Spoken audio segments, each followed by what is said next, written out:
May please, your lordship. Lordship, this matter is charge sheeted, lordship.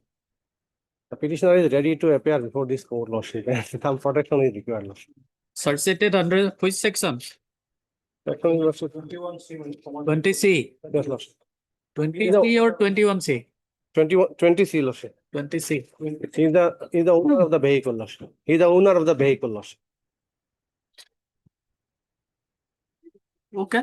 Material was Let not the scan copy of record come. We will consider your prayer thereafter. Heard, Mr. Your name, please. B.U. Laskar. B.U. Laskar, learned counsel for the applicant. This application under section 482 of the BNSS 2023 is preferred by the applicant for grant of PRS bail. Who has been apprehending arrest in connection with Kaline PS case number 499 of 2023. Corresponding GR case number 3588 of 2023. Arising out of NDPS case number 144 of 2024 under section 20C of the NDPS Act. Where is the application? In the documents lesson record. The learned counsel for the applicant submits that the case has already been surseated and pending before the court of. Lordship. In which court it is pending now? Before the lordship, special court, Kachar, lordship. Before the court of learned special judge NDPS, Kasar Silsor. In that view of the matter, it is provided that registration will call for the scan copy of the record along with the case ID. Lordship, sorry, lordship. The matter on. It is before the Chief Judicial Magistrate, lordship, Kachar Silsor. Chief Judicial Magistrate. Special judge. Kachar Silsor. On 23rd March. Okay. 23rd of March. Second file.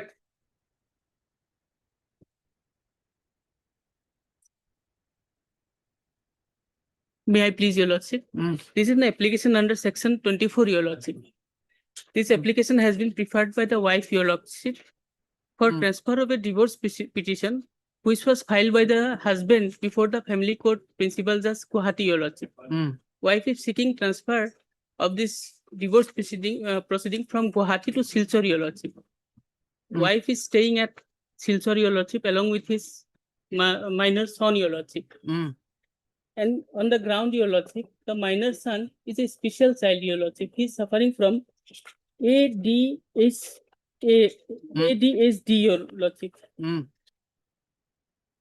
And requires constant medical supervision and counseling and therapy, your lordship. Annexer 3, page number 47 onwards, I have annexed the medical documents of my son, your lordship. He is also a student of class 7 and studying at Don Bosco, Silchar, your lordship. And Release the matter after 4 weeks and pending further consideration.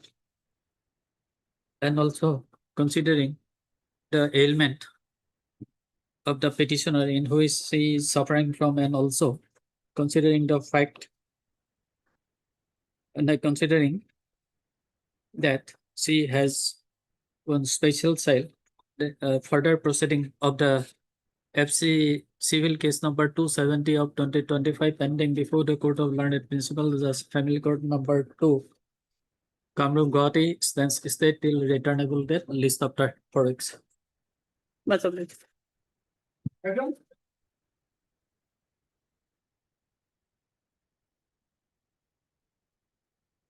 May it please the lordship. This is a transfer petition civil under section 24. The petitioner is presently residing at Udalguri Rota along with her minor daughter. Both are dependent on her parents who are in BPL category. And there is one ongoing case also, MR case 26/24 of maintenance for her and her minor, which is reached in a final stage.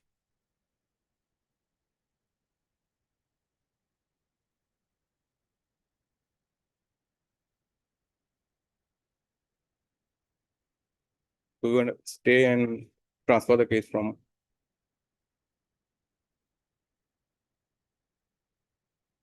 Okay. Heard, Mr. M. Islam. Learned counsel for the petitioner.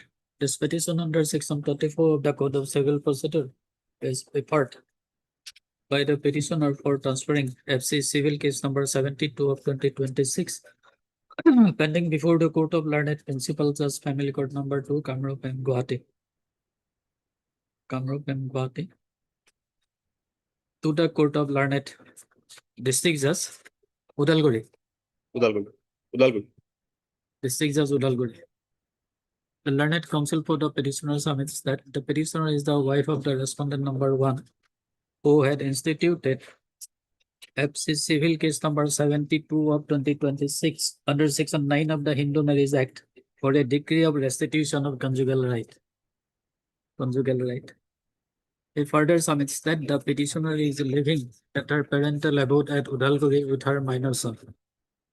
And another case being maintenance case. Oh, what is the number? MR Another case being MR case number 28 of 2024 seeking maintenance and instituted by the present petitioner is also pending before the Court of Learned Additional CJM at Udalguri. And the petitioner is living below the poverty line, and as such, it becomes impossible for her to contest the aforementioned proceeding in the Court of Learned Principals as Family Court number 2, Kamrup at Gauhati. And as such, there is a requirement of transferring the case, aforementioned case, to the Court of Learned District Judge Udalguri. The submission of Mr. Islam learned counsel for the petitioner needs further consideration at this is notice be issued to the respondent, returnable in 4 weeks, step by step and also the usual process from today. A list after 4 weeks and pending further consideration, and also in view of the facts and circumstances. In view of the submission advanced by learned counsel for the petitioner, further proceeding of FC civil case number 72 of 2026 pending before the Court of Learned Principals as Family Court number 2, Kamrup and Gauhati stands to stay till returnable that list after 4 weeks. Obliged. 7.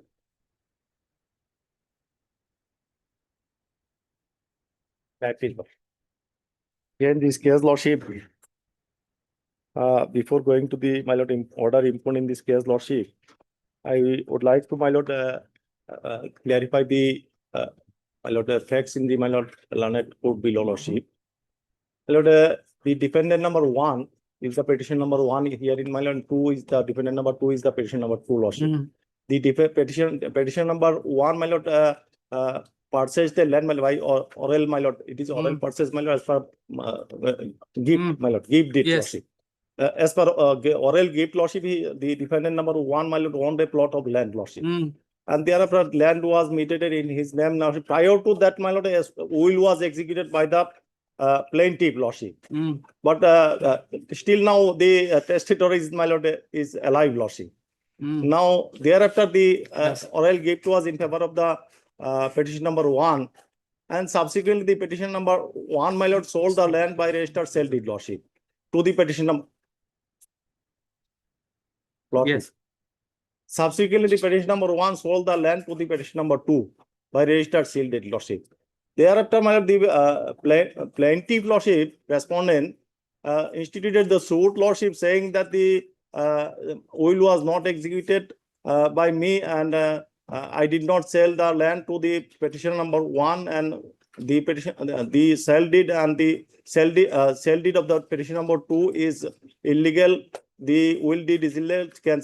Prayer was made to cancel the will deed, Lordship. So, Now, Mr. Ahmed, you say expert opinion can be obtained at any stage of the proceeding, even before delivery of the judgment also. If that the can be, court- Lordship. Not that here in this case, my lord, Mm. relevancy, whether the opinion of the my lord expert in the will deed is relevant in this particular case, Lordship.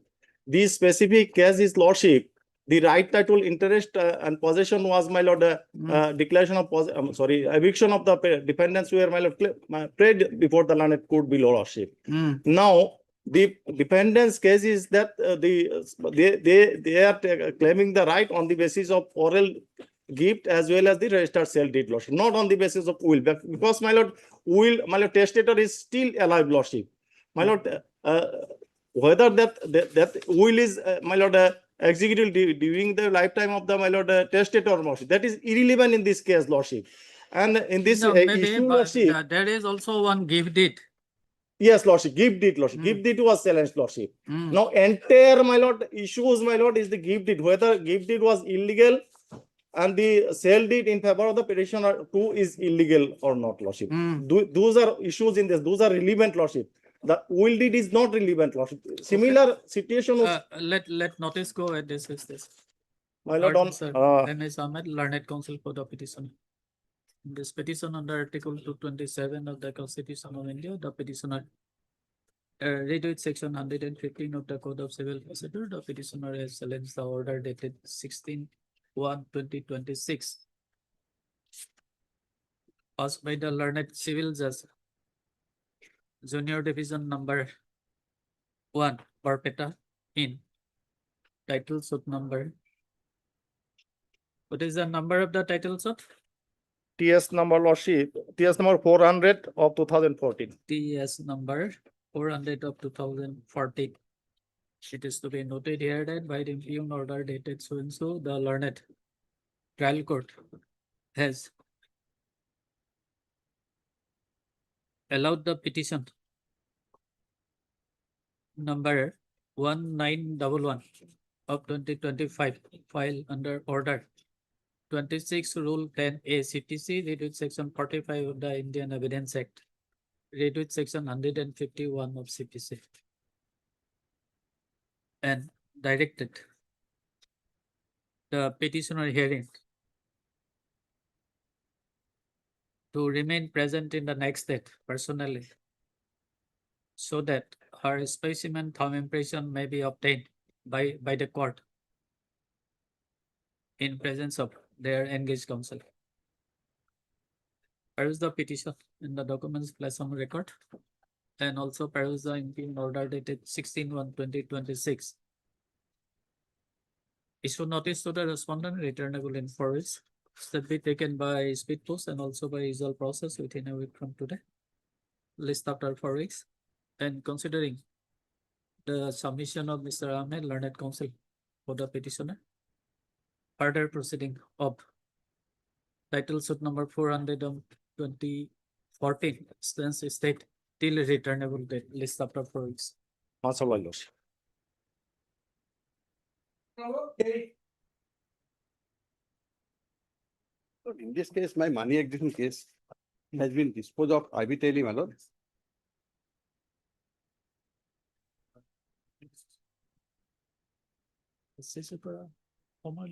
Yes.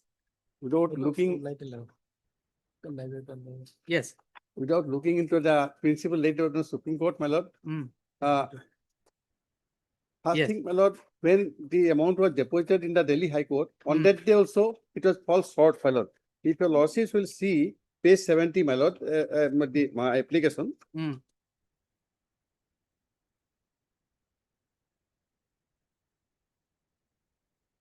The amount of the award is 169.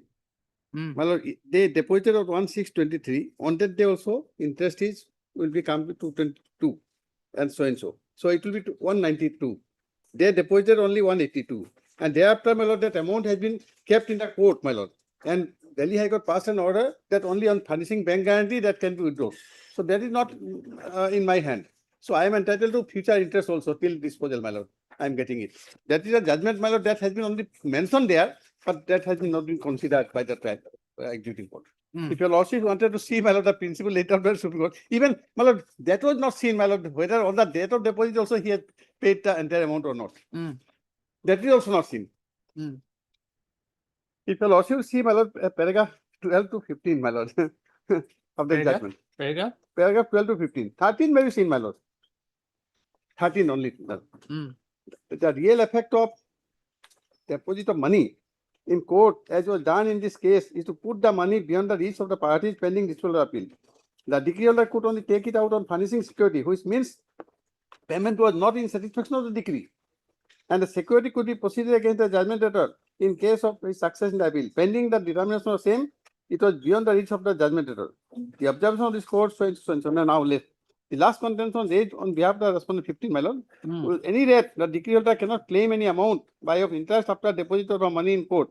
There is no substance in the point because the deposit in the case was unconditional and the decree holder was not free to withdraw it whenever he liked, even before disposal or appeal. In case he wanted to do so, he had to give security in terms of the order. The deposit was not in terms of order 21 rule 1. As such, there is no question of stoppage of interest after the appeal. So, my lord, here Delhi High Court passed an order that give the bank guarantee. Bank guarantee means we have deposit entire amount in the court and also, my lord, bank interest charge. I have to pay more, my lord. There is no question of, my lord, that. And previous interest also he has paid less. He has not considered anything, my lord. This judgment has been mentioned here in the order, impugn order at page 75, but he has not considered it. Okay, let notice go. My lord, yes. Heard. Ms. LV and Sayola, learned senior counsel, assisted by Mr. HK Sharma. Learned counsel for the petitioner. In this petition under Article 227 of the Constitution of India, I read with Section 151 of the Code of Civil Procedure, the petitioner has challenged the order dated 15/12/2025, passed by the learned civil judge senior division Dibrugarh in money execution, which indicate arbitration case number 3 of 2024. It is to be noted here that by the impugn order dated so and so, the learned executing court has dismissed the petition number 7067 of 2025 filed by the petitioner for grant of interest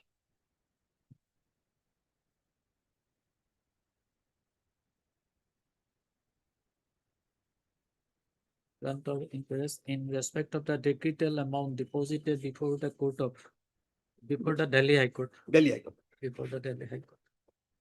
Peruse the petition and the documents placed on record, and also peruse the impugn order dated 15/12/2025. Issue notice to the respondent returnable in 4 weeks. Step by speed post and also by usual process within a week from today.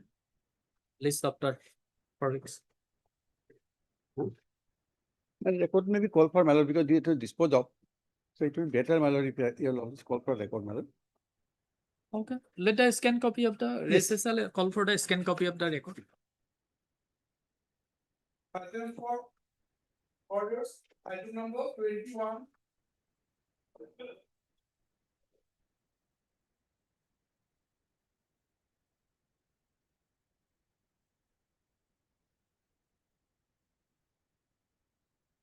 What should the services has been completed? This matter may be listed for hearing. Service completed when? I haven't checked.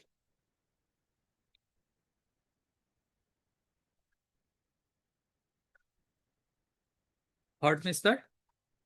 Not sure. Your name, please? My name is not reflected in the cause list. I'm appearing on behalf of P. Thakuria. Maybe. What is your name? S. Methi. S. Medhi, learned counsel appearing on behalf of Mr. P. Thakuria. P. Thakuria, learned counsel for the appellant. The learned counsel submits that service in this matter has been completed and the record has also been received, and as such, the matter may be listed for hearing. Accordingly, it is provided that SSL lists the matter for hearing immediately after reopening of the BU vacation. Much obliged. Item 22.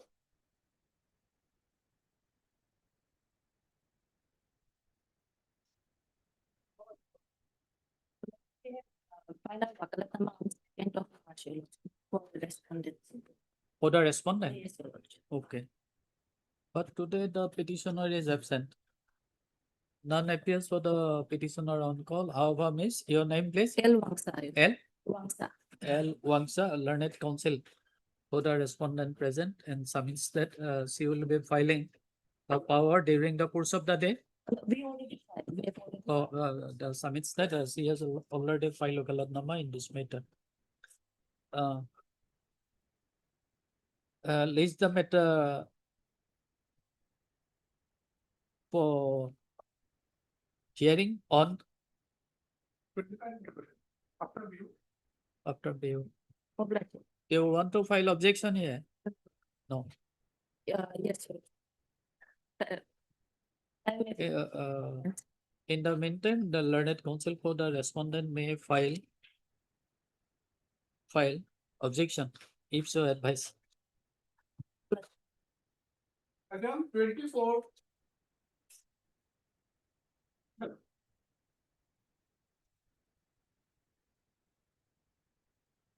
Before he has filed a civil division petition challenging the order of the appellate court as well as trial court. There is lordship, the petitioner tenant was directed to be evicted from the tenancy lordship. You are for the respondent. For the respondent, for the owner lordship. None appears for the petitioner on call. However, Mr. Bora, learned counsel for the respondent present. Service, you are for all the respondents? Only sole respondent. Sole respondent.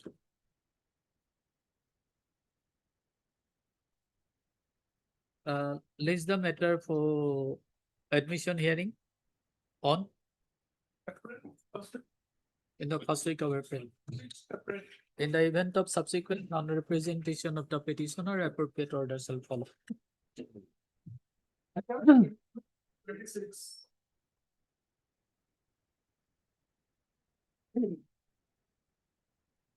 this cases, my lord, the government is supposed to file the, they took time earlier occasion to file affidavit matter to bring instruction. Secondary division. COVID. Secondary. Wait for some time, he will inform.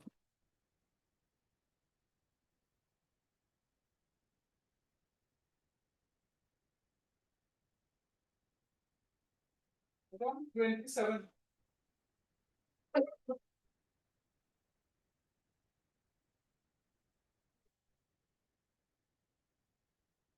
None appears for the petitioner on call.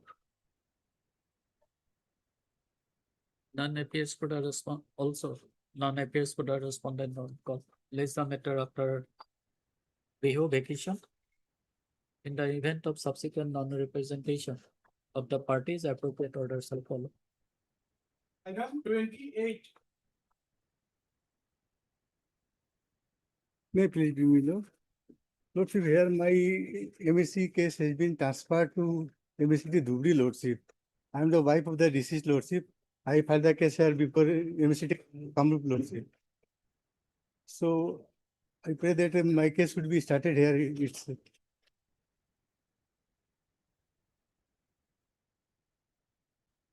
And my parents has been filed another case at MSc Dhubri Lordship. I am ready to give their share.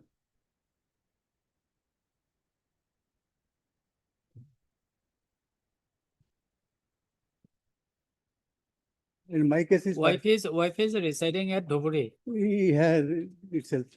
Yeah. Yes, she is working in how maid servant Lordship. After death of the husband, she is thrown out from the parental house. And the accident occurred at Thaigam itself, Lordship. So it will be easy for everybody. If the Dhudi case is transferred or let it be tried, I'm ready to give their share if they are entitled. Lordship.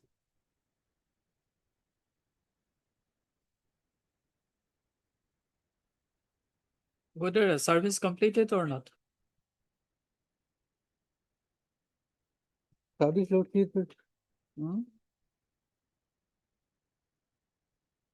School course I have taken steps Lordship. And the insurance company service is complete, but the owner track report is there only.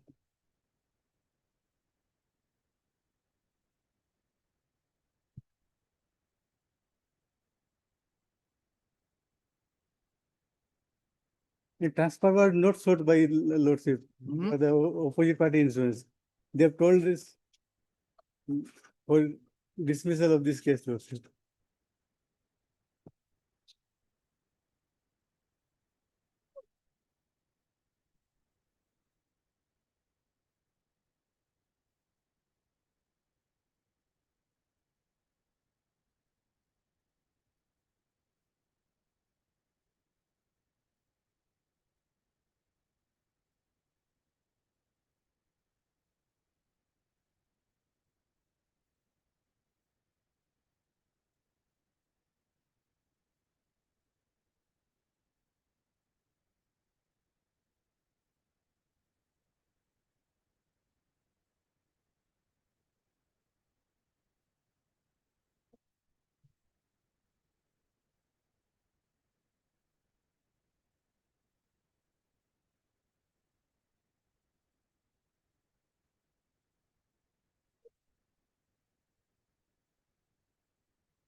Okay.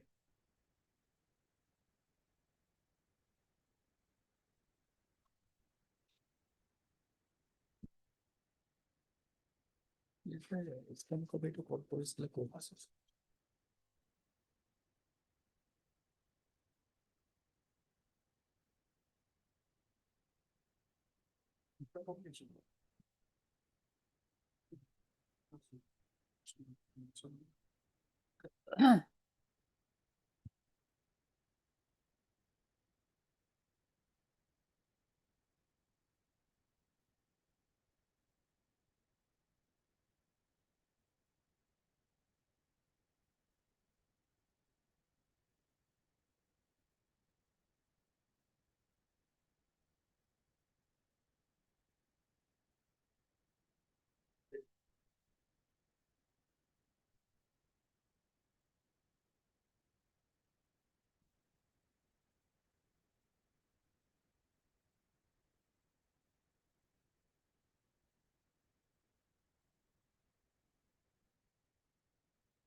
So, Mr. Agarwal, Yes, Lordship. this is civil revision petition. So you have to show that the order passed by the learned member motor accident claim tribunal is perverse. On what ground it is perverse or illegal? No, Lordship, the thing is, the insurance company is not sought for transfer, Lordship. Pardon? Insurance company is not sought for transfer, Lordship. Maybe court Somoto has considered the. It is transferred, No, Lordship. one application was filed before the member. Yes. Yeah. Lordship, under section 24, 25 CPC, Lordship. No. No. My point is also there, Lordship. I am the main here, Lordship. On the same subject matter, and in respect of the same accident, you cannot maintain two Yes, claim Lordship. petition. Yes, One Lordship. at Dhuburi and one at Gauhati. Yes, Lordship. I have filed here in city Gauhati, Lordship. And subsequently, my parents in-laws has filed the at the Dhubri, Lordship. So my petition is first, Lordship. That can be transferred here, Lordship. Because the accident occurred here in Chaigaon, Lordship. It will be very easy for everybody. No.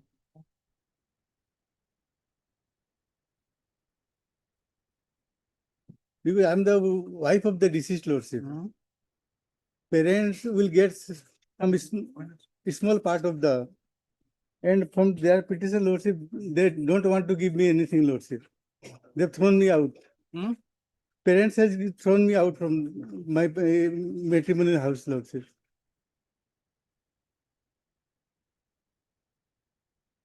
And they are saying that I am not married with their son, Lordship.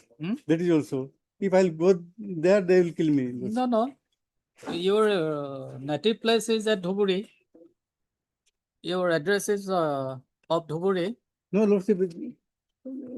I am staying after throwing me out from the matrimonial house. I am staying here, Lordship. I'm the single, Lordship. No issue.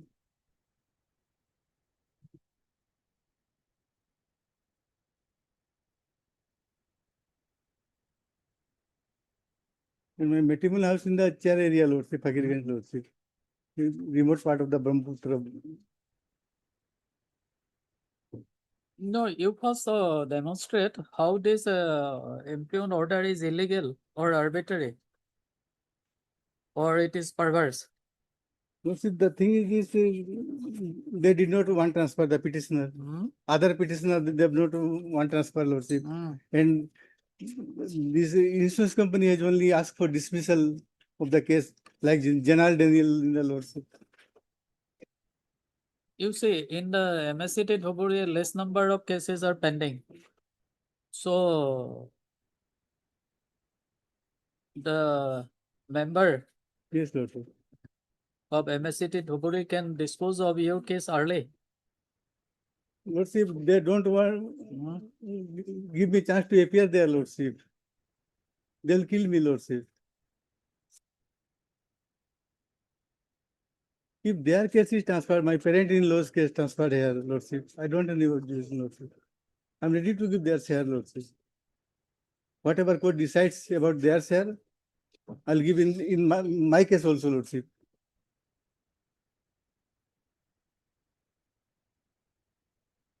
Because the eyewitnesses are also from here, Lordship.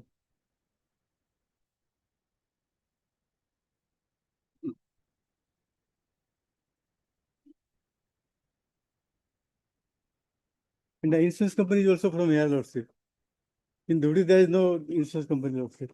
No, that is not the problem, and that is not the criteria also.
166 subsequent to lordship, tribunal is having jurisdiction lordship.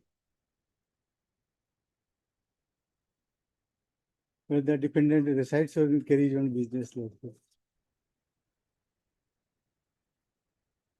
Is it your submission that the petition is not maintainable at Dhuburi? Yes.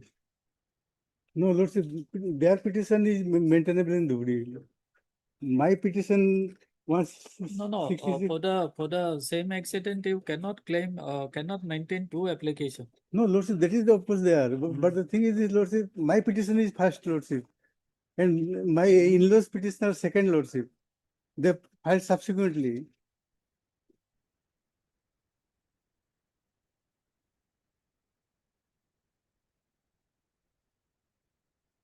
Under 166 subsection 2 lordship, Honorable Tribunal at Gauhati is having jurisdiction lordship. For the dependent carries on business lordship. And the accident took place at Chaigaon, so MSCT Amingaon is having No, no, the jurisdiction. principle is that two claim petition is not maintainable. Yes, lordship. Then my petition is first, so my should be entertained, lordship. And their petition should be transferred here, lordship. And I am also ready to give their share, lordship. Whatever the learned tribunal will decide, I am ready to give their share.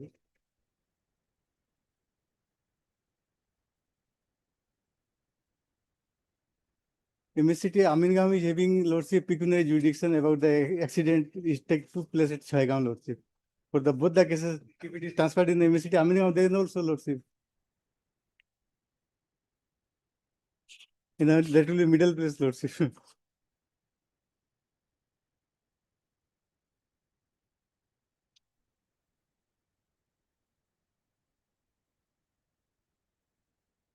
The witnesses will be from MSCT Amingaon, lordship, Chaigaon. Accident took place at Chaigaon, lordship.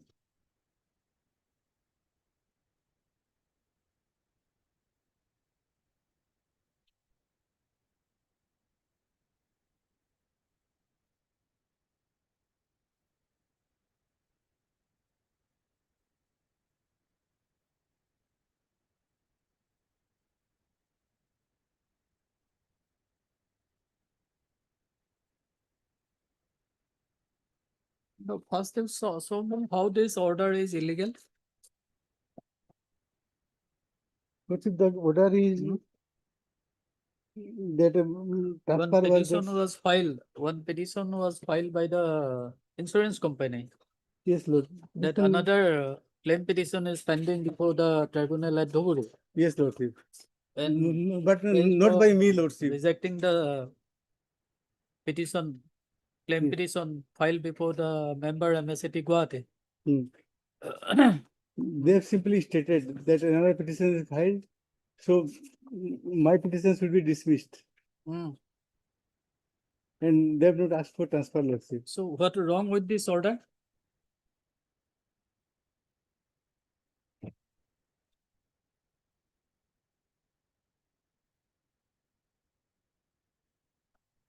My wrong in the sense, Lordship, because I have filed my case here, Lordship. I am the wife of the deceased. No, no, no, no, no. So without only basing on the petition by the insurance company, Lordship, without the hearing the other side also, Lordship. No, no. After hearing both the parties, this order was passed. This third paragraph of the impugn order.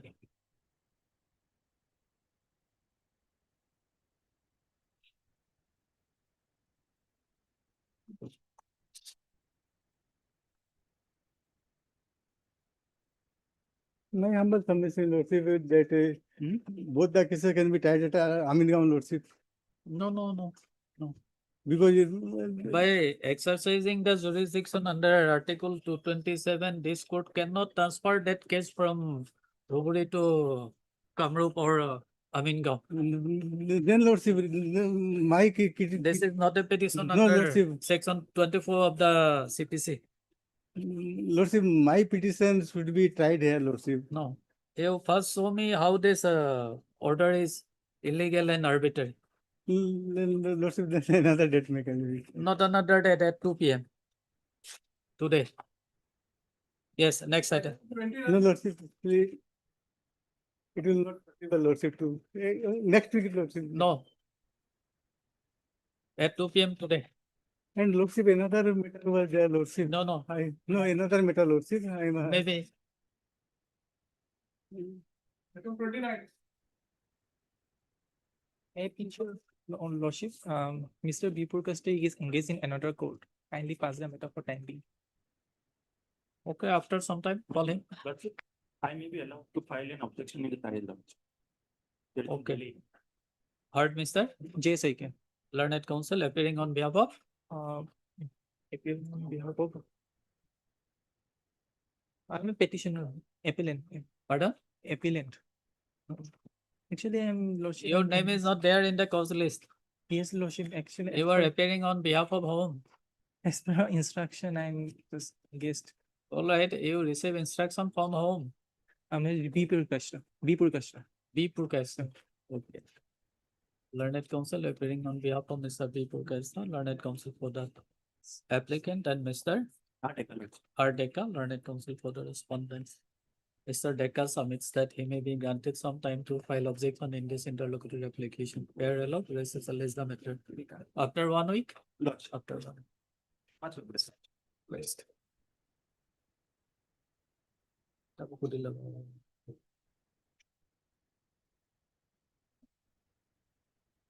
31.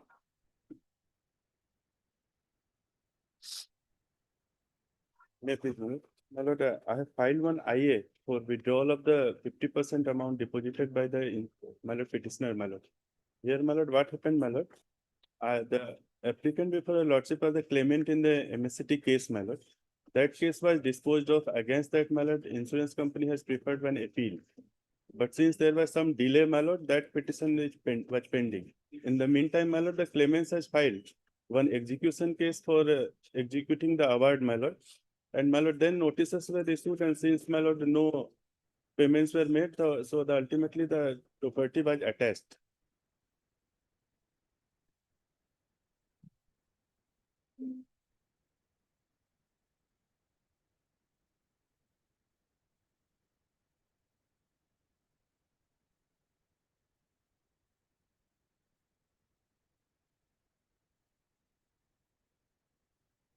So, Mr. Kolita, what is your objection? Objection regarding the person who has died, his income has been assessed wrongly. First thing is that. And second thing is that the claimants are not the dependent. They are living in separate independent. So they are so the one is that they are not dependent upon the basis. And the number two is that No, that can be adjudicated at the time of hearing of the main petition. regarding this, I'm saying, withdrawal of 50%, not a division petition.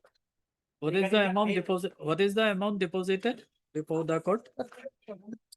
7 lakh, my lord, 68,500. What is the total awarded amount? My lord, 15 lakh, 37,000. Okay. Let him withdraw this amount. 30%. They are not entitled to that much of money because No, they will execute on bond. Yes, ma'am, I will submit a bond. Heard, Mr. Gupta, Learned Counsel for the applicant.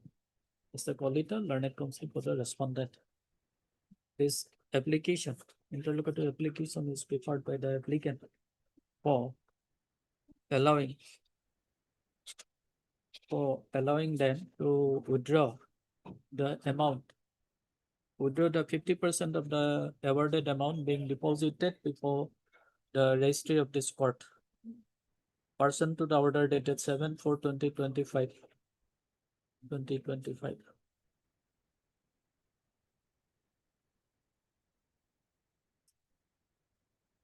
Sir Gupta, Learned Counsel for the applicant submits that.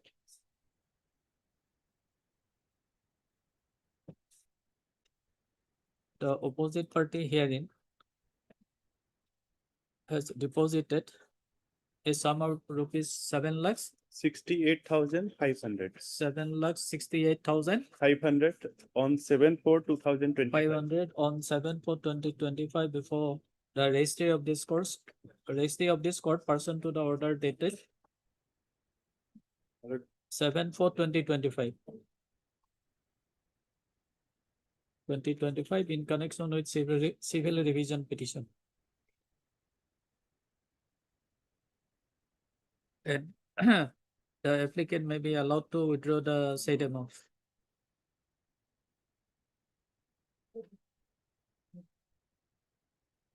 Mr. Coletta, on the other hand, has opposed the petition on the ground that the applicants are. What is the ground? Lordship, regarding the income of the lordship, this was wrongly calculated and also the payments are not dependent. Two grounds are there in the appeal, lordship. Income of the deceased was wrongly calculated and Lordship, the claimants are not dependent, lordship, of the and the claimants are not dependent upon the income of the deceased. Income of the deceased. The issues so raised by Mr. Kolita will be considered at the time of hearing of the connected civil revision petition being CRP number 47 of 2025 plus 2025.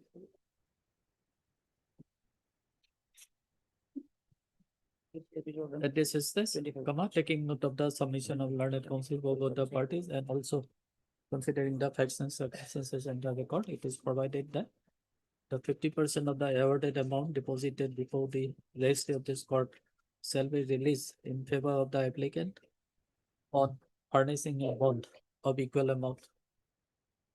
List after. Whether the civil revision petition is ready for hearing.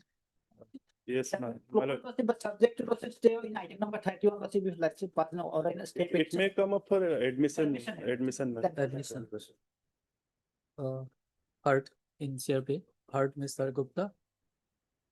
In CRP, you are the For the respondent number 1, ma'am. Mr. Kolita for the petitioner and Mr. Gupta for the respondent number 1 and 2, ma'am. 1 and 2. Ma'am. 1 and 2. It is submitted at the bar that this matter may be listed for admission hearing. Accordingly, it is provided that recessal is the matter in the column of admission hearing after 2 weeks.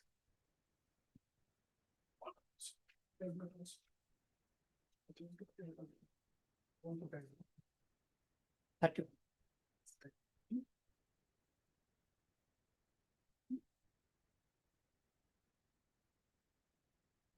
In 31(1), I is there. I is for This stay of this lordship award. 31, my lord, appeal already admitted on the last occasion, my lord. And the LCR was also called notices issued, my lord. okay. So, is it necessary to pass any order in this IA? Once lordship, this CRP will be closed or disposed of lordship. Only thereafter. Then the. Only thereafter it will come. That may close, subject to lordship, authorized party silence to stay the personal. Okay. Heard Mr. Who is for the petitioner here? Yeah, the time oriented. The appellant. Mr. Kolita, learned counsel for the appellant. Mr. Gupta in the MSC case number? My lord, I am for the respondent number 30th of 2015. lordship. respondent 1 and 1 and 2, my lord. 1 and 2. My lord. Learned counsel for the respondent. Recessal is the matter after 2 weeks along with CRP number 47 of 2025. Okay. Okay. Yeah, please, Your Lordship. Actually, I'm extremely sorry. I missed the item number 22, Lordship. I am on behalf of the petitioner, Lordship. Already date is given. Take the date from him. Lordship. Item 32. May it please, Your Lordship.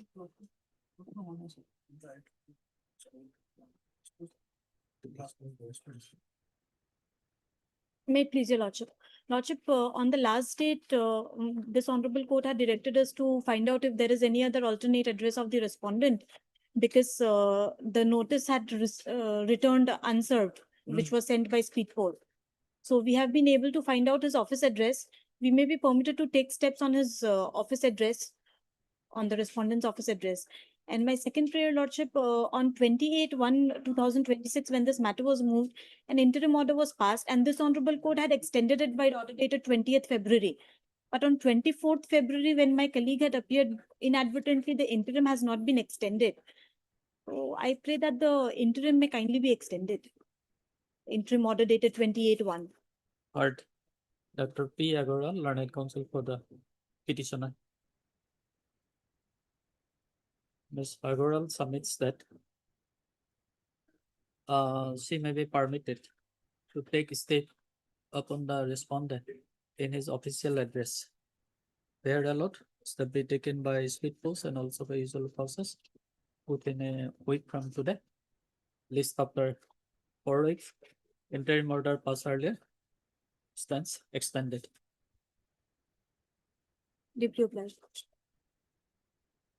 May I please your lordship, I'm sorry, I have missed item number 27. Take a date from him. Lordship, we have taken fresh steps. Already date has been given. Item 33. Okay. Secretary, who do you? Presence to record for you.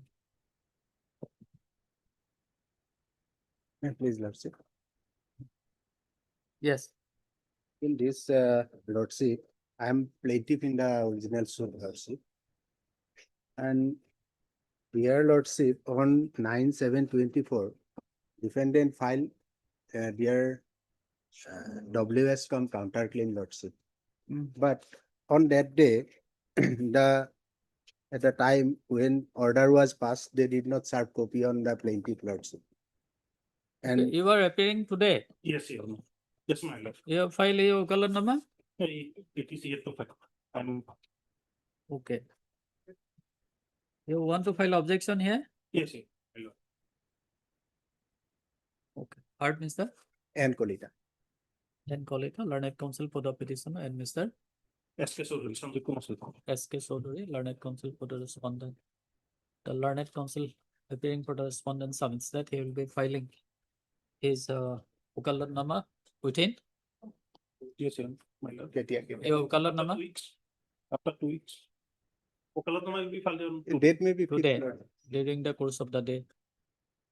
During the course of the day, and he also submits that he may be granted rules time to file objection in this petition where allowed. This is the matter on 25th March. 25th March 25th March. 20th. for admission. Because next date fixed 31st March, Lords. In the Before tribe. that, Before Yes, yes. Months of. 34. In 34, I am appealing for letter number 127. And I have been told that respondent number 1014 has already filed an affidavit, lordship. I may be allowed to file my counter, lordship. I'm seeking just 1 week time for that. I have filed the affidavit on the service lordship. As per the service lordship, how on many respondents are here? total 14. Total 14. Total 14. 14, except 4 and 8, so that's the service is complete. However, 4, my learned friend has appeared. 4. 127 I am appealing, lordship. Okay. So here the maintainability may be kindly kept open of this CLPI. The very maintainability of this CLPI may be kindly kept open, lordship. Okay. You have effected service by dusty mode upon respondent number. Except 4 and 8. On 4 and others, 8. it complete. lordship. 4 is complete. I am appealing for 4. 4, And in respect of our rest of the respondent, it is complete. lordship. completed. Complete. 10, 12, 13 and 14. 10, 12, 13 and 14. 13 and 14. 14. Already 10 and 14 has filed their respective affidavit in opposition. So 9 and 11 has not appeared. So you have effected service upon respondent number 8 by dusty mode and also file your affidavit. It is not, lordship, he is not traceable in his address, which is the address which has been given in the REIT also. REIT issued by the learned executing court. Respondent number 8. 8 lordship. What to do then? Service the not problem. completed. Now we may wait for his usual service and Usual service. usual service. It is Okay. already, we have taken steps slowly. Okay. It may be awaited. Okay. Heard Mr. Purkesto, learned counsel for the petitioner. Mr. Bhattacharya for respondent number 127. Mr. Your name, please? I'm elected my name. Your name? Espal. Espal, learned counsel for the respondent number 10, 12, 13, and 14. Mr. Purkesto submits that he has taken a step upon respondent number 8. And May I make one submission also? It appears that so far respondent number 8 is concerned, the address is the same. Resident of Central Road, Silchar Town. Same is in the REIT also. Yes. So usual, Correspondents are there. it's not our problem. No, we could not find it. Usual. No, because process, we have taken steps. he could Let the court. just a moment. He could not find because Mohanlal Lala is expired. So it has to be upon Mohanlal Lala, not. His legal name is Motilal Lala. Motilal Lala. No. We do not know. There, Expired. let's check. I'm saying from the record only. he died. Yes. No, lordship. He is wrong. Party is Motilal Lala. He is talking about Mohanlal Lala. He is not. I'm saying Motilal services to it. Okay. Motilal is party. Mr. Purkesto submits that though step taken upon respondent number 8 by speed post returned with a report that he could not be traced out yet. The service report in respect of the respondent number 8 by usual process is still awaited. Lordship. And he placed for listing the matter after 2 weeks awaiting service report upon respondent number 8. Lordship, I have not submitted on speed post, lordship. We Why? could not personally serve because he was not travel. No, whether you have taken a speed Yes, post. speed post also I have taken. Usual course also I have taken No, that's why. on 3 months. The speed post returned, No, speed post also not returned. not returned. Okay. Speed post and usual post may be awaited. Lordship.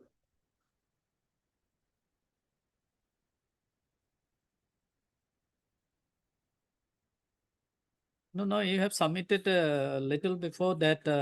No, regarding affidavit, my affidavit, justice service.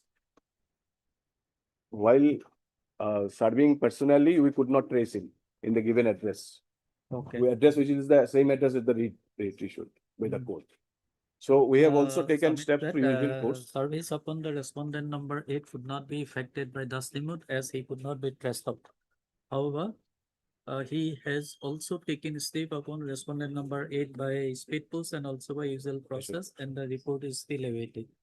Accordingly, it is provided that resist at least the matter after 2 weeks awaiting service report upon respondent number 8. In the meantime, Mr. Bhattacharya, learned counsel for the respondent number 127 may file objection, if any. Can we fix the date? It's difficult to get it. Interim order may be continued. Okay, interim order procedure shall continue. List the matter on 30. Difficult to apply. Item 35.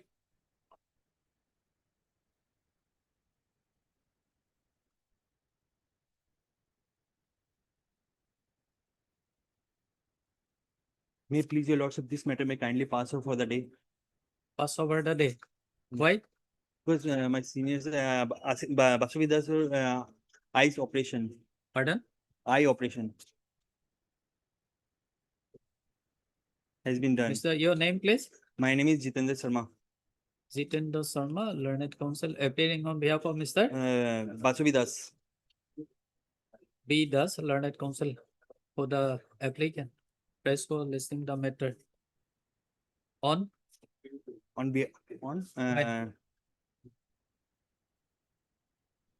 Give any date.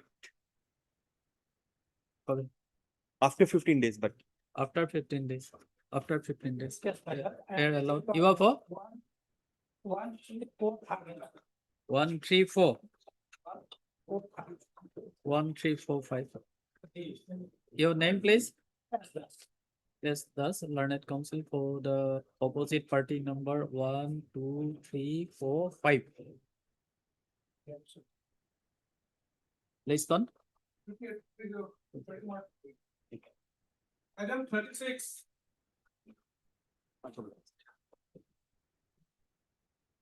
No, this is an IA for condemnation of delay of 11 days. The connected CRP. No, the notice may be issued, my lord. Mr. Gupta, learned counsel for the applicant. This application under section 5 of the Limitation Act is preferred by the applicant for condemnation of delay of 11 days in preferring connected civil revision petition against the impugned order. Judgment and order dated 9/2/2024 passed in municipal number 16 of 2023 by the learned additional session judge number 2, FTC Tinsukia. Let notice be issued to the respondent, returned to the respondent, opposite party, by speed post and also by usual process within a week from today. List after 4 weeks. Only. Item 41.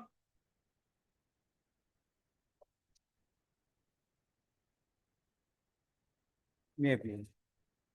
I was directed to obtain a new address of respondent number 1 and 2, my lord. I have collect. I will take fresh step, my lord, with respect to respondent number 1 and 2, my lord. You want to take fresh step upon respondent number 1 to 3. You are for? One died, lordship. One died. About 6 years ago, lordship, reading the penalty of the first appeal, lordship. You are for? I am for respondent number 3 and 4, lordship. 3 and 4. And respondent number 1 is the mother of respondent number 2, so they can pray for striking of the name of respondent number 1. Already son is there, lordship. Lady come, my lord, respondent number 1.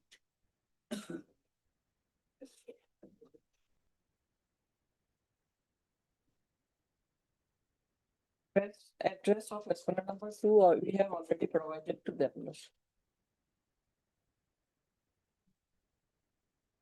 Respondent number 1 died about 6 years back. Okay. Part Mr. AK Azhar. AK Azhar, learned counsel for the applicant.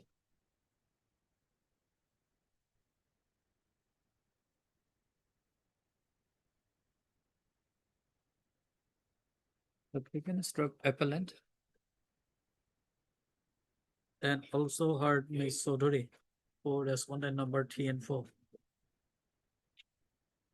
Ms. Sodori has pointed out that respondent number 1 died 6 years back and the particulars in respect of legal heirs of the respondent number 1. Respondent number 2 is son of late alia Ahmed Ali, and respondent number 1 is wife of late Ahmed Ali. It is written here, lordship. So he is the son of Rubbanu, lordship. Respondent number 1. 2, lordship. Respondent number 2 is the son of respondent number 1. He is already on record, lordship. No. Who died? Respondent number 1. Respondent number 1. One died. One died. Respondent number 1 suffered demise about 6 years back. And respondent number 2. Son of respondent number 1. And respondent number 2 is the son of respondent number 1. And you have furnished his address to him? Lordship. Address furnished, my lord. Address furnished. Respondent number 2 we have furnished. And the respondent number 3 and 4 have already furnished the address of respondent number 2 to the learned counsel for the applicant stroke appellant. Mr. Azad submits that he may be granted 2 weeks time to take step upon respondent number 2. Respondent number 2, my lord. Respondent number 2. I think, lordship, they have to file a correction IA, lordship. The cause title address of the respondent number 2 is to be corrected by way of filing an IA, lordship. Here allowed. Recessal is the matter after 2 weeks. 2 weeks or 4 weeks? 4 weeks. After 4 weeks. The learned counsel for the applicant appellant shall also file necessary application for correction of the cause title of the memo of appeal. List after 4 weeks.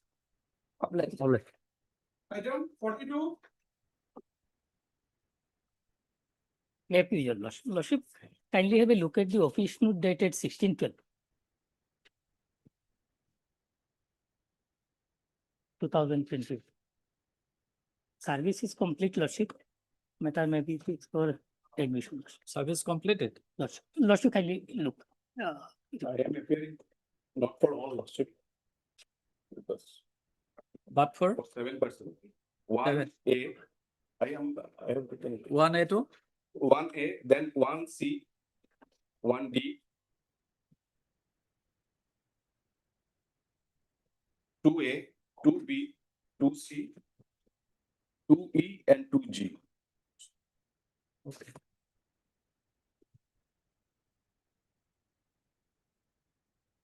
The notice received by the, in respect of other also, lordship.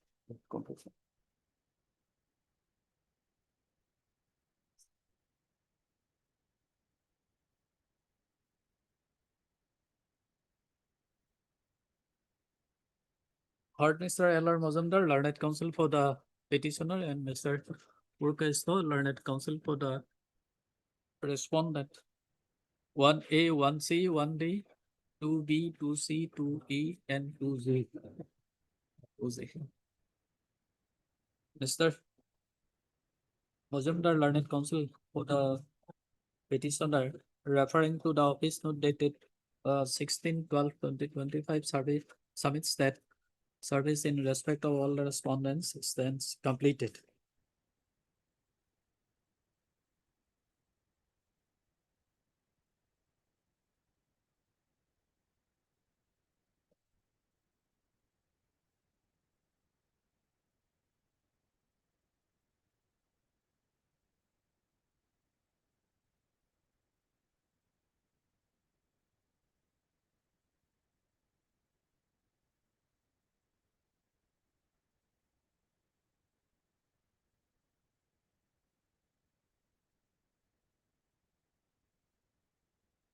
Completed and in that view of the matter,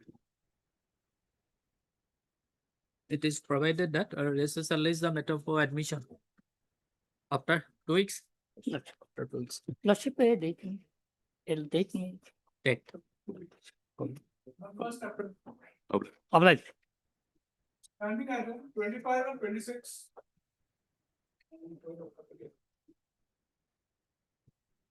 I have received my instruction. You have received your instruction. Even 2 weeks time to file our affidavit. And their delay also, your lordship, will be 7 years of delay, your lordship.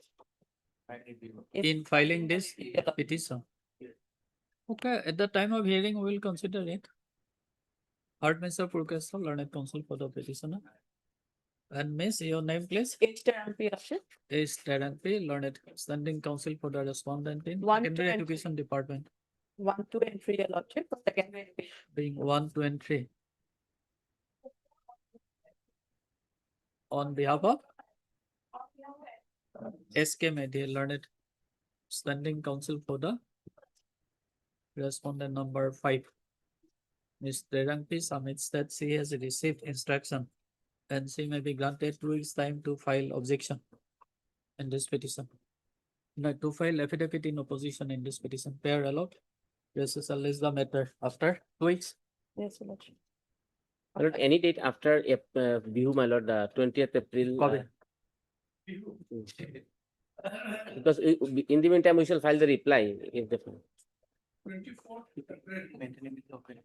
24 April. Item for admissions. Item number 9.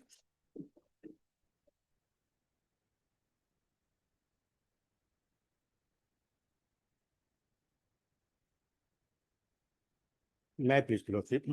My lord, by of this civil revision petition filed under section 227 of Constitution of India, I am challenging the order date 25/5/2023 passed by the learned Munsif number 4, Kamrup Metro, whereby the learned Munsif number 4 rejected my petition, which I had filed under section 10 of the CPC for stay of suit.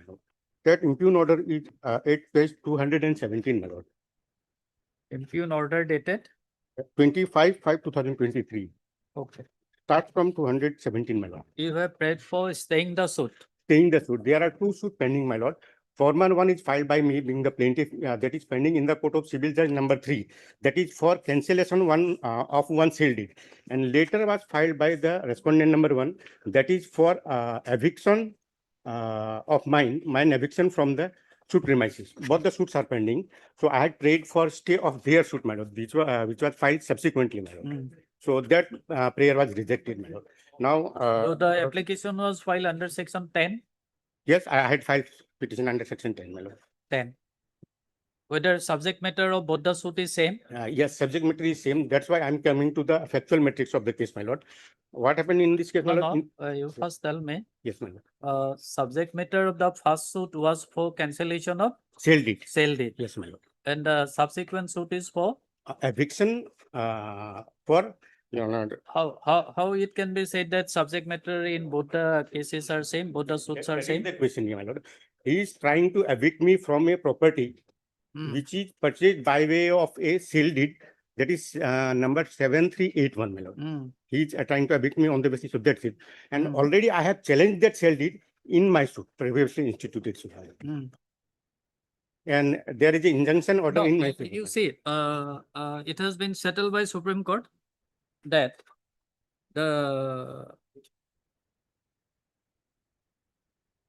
whether the decision in earlier suit, the suit filed by you, who filed the first suit? I have filed the first suit. Okay.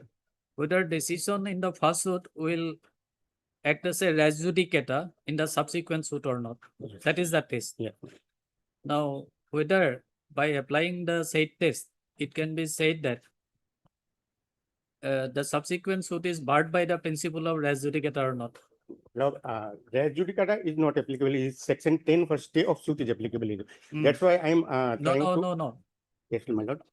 Supreme Court has laid down the criteria for determination of whether subsequent suit will be maintainable or not. Section 10 is I have filed a suit petition under section 10, my lord. What section 10 says that I'm reading, my lord. Right.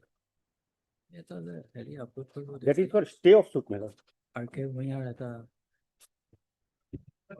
Upload karo এই রেকর্ডটা unable আছে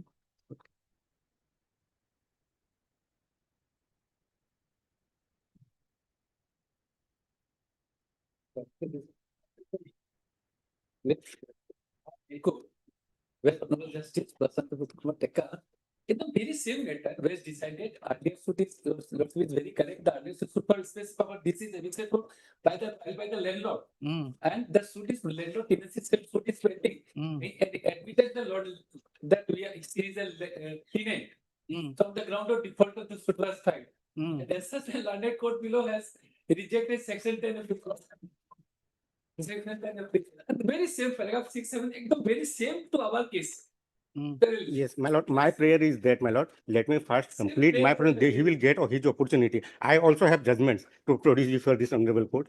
For that, my lord, let me apprise your lordship first factual metric of the case, because the second their suit is dependent on outcome of my suit, my lord.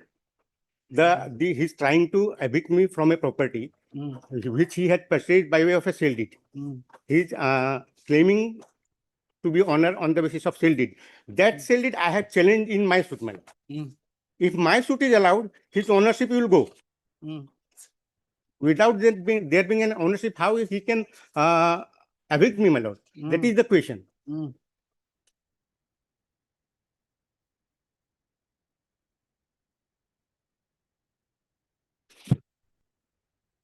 There is a decision of Supreme Court, 2013 for SSA, page number 333. 2013 for SSA, page number 333.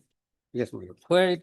Where the Supreme Court has clarified that identity of the matter in issue in determining is determined by applying the test whether a final decision in the earlier suit would operate as res judicata in the later suit.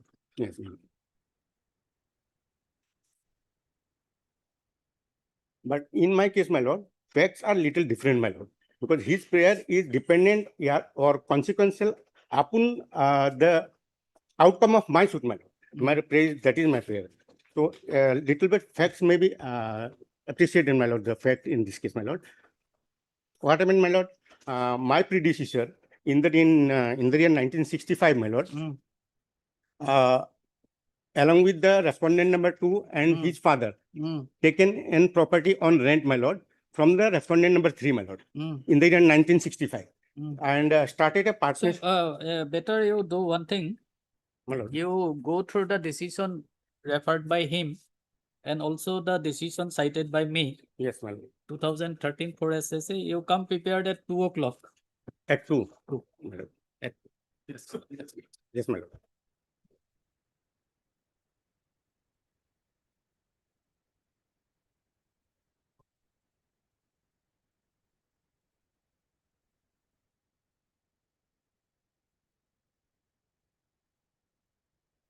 Please, your lordship.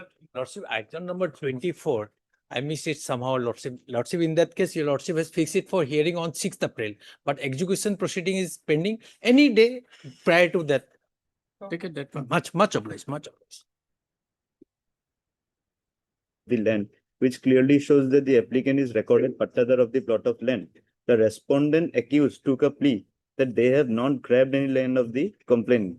However, they have not specifically denied that they are occupying the land in question.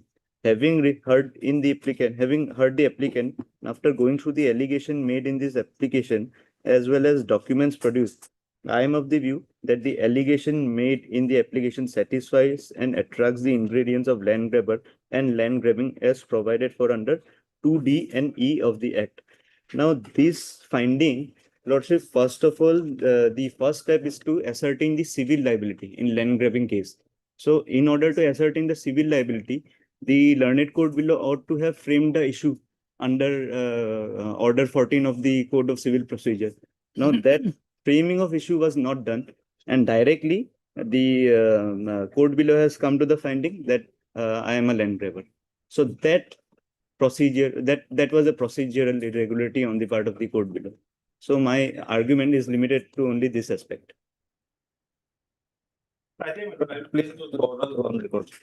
No, the question is whether those orders will have any bearing Yes, madam. upon the outcome of this petition. It will have a bearing. How? Because those orders he has not challenged.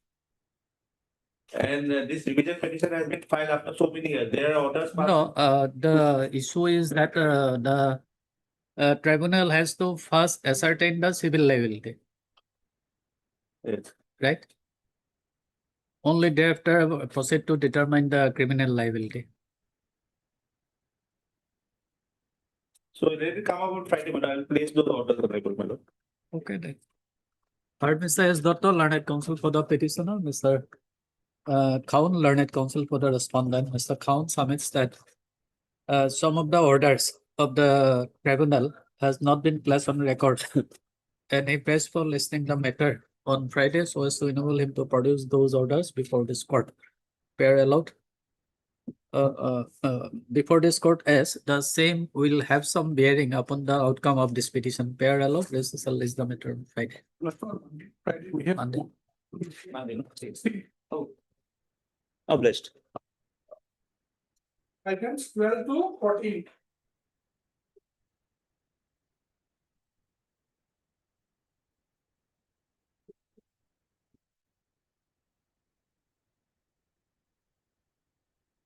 May I please, your lordship? Your lordship, all the cases are analogous cases. In all the cases, the claimants are the passenger of the winger, which collided with a truck. Passenger of? Winger. Winger. And it collided with the truck.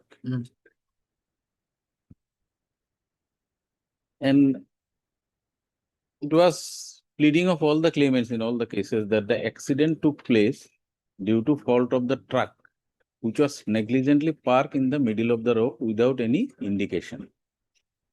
This was all along my pleading. After issues are framed, I adduce evidence. The insurance company also examined one DW.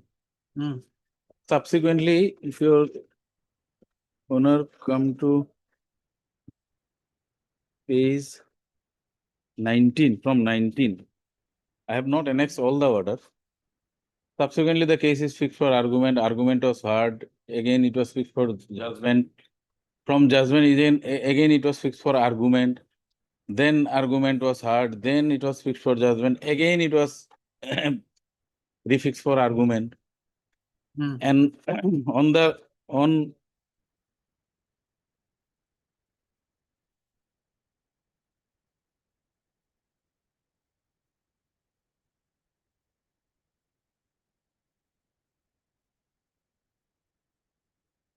Lordship, on 28/11/23, when the case was fixed for judgment.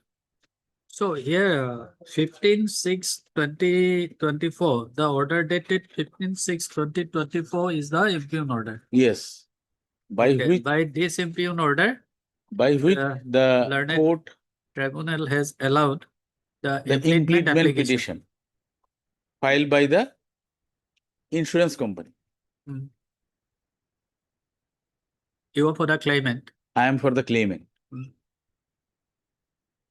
Now, so far the accident is concerned, even so there is involvement of two vehicles. Two vehicles was involved. So is it not necessary to implead? No, the it insurance is not company about the necessary. vehicle? It is not necessary, because if the option lies with the claimant, either to sue any one of them or both the joint tortfeasor. A 3 judges bench judgment is there of Supreme Court. It has been settled, already settled. So, Lordship, similar case, and this has been upheld by another 3 judges bench of Supreme Court. So, Lordship, Copy.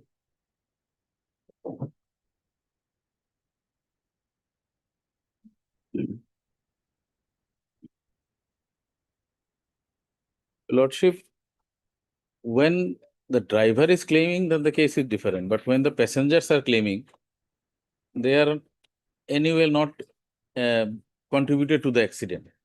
So it is a case of composite negligence. So in case of composite negligence, what the Supreme Court have said that the option lies with the claimant, either to implead one of the joint tortfeasor or both the joint tortfeasor. In that case, court has to pass an award directing that one impleaded joint tortfeasor to pay the entire amount. That impleaded joint tortfeasor can go for separate proceeding to recover the amount if it is found that that particular vehicle also contributed to the extent of 30, 40, whatever it. No. In case of composite negligence, Yes. whether the tribunal is not entitled to direct both the parties to make payment. No. If both are added, then only the tribunal. No. What do you mean by this composite negligence?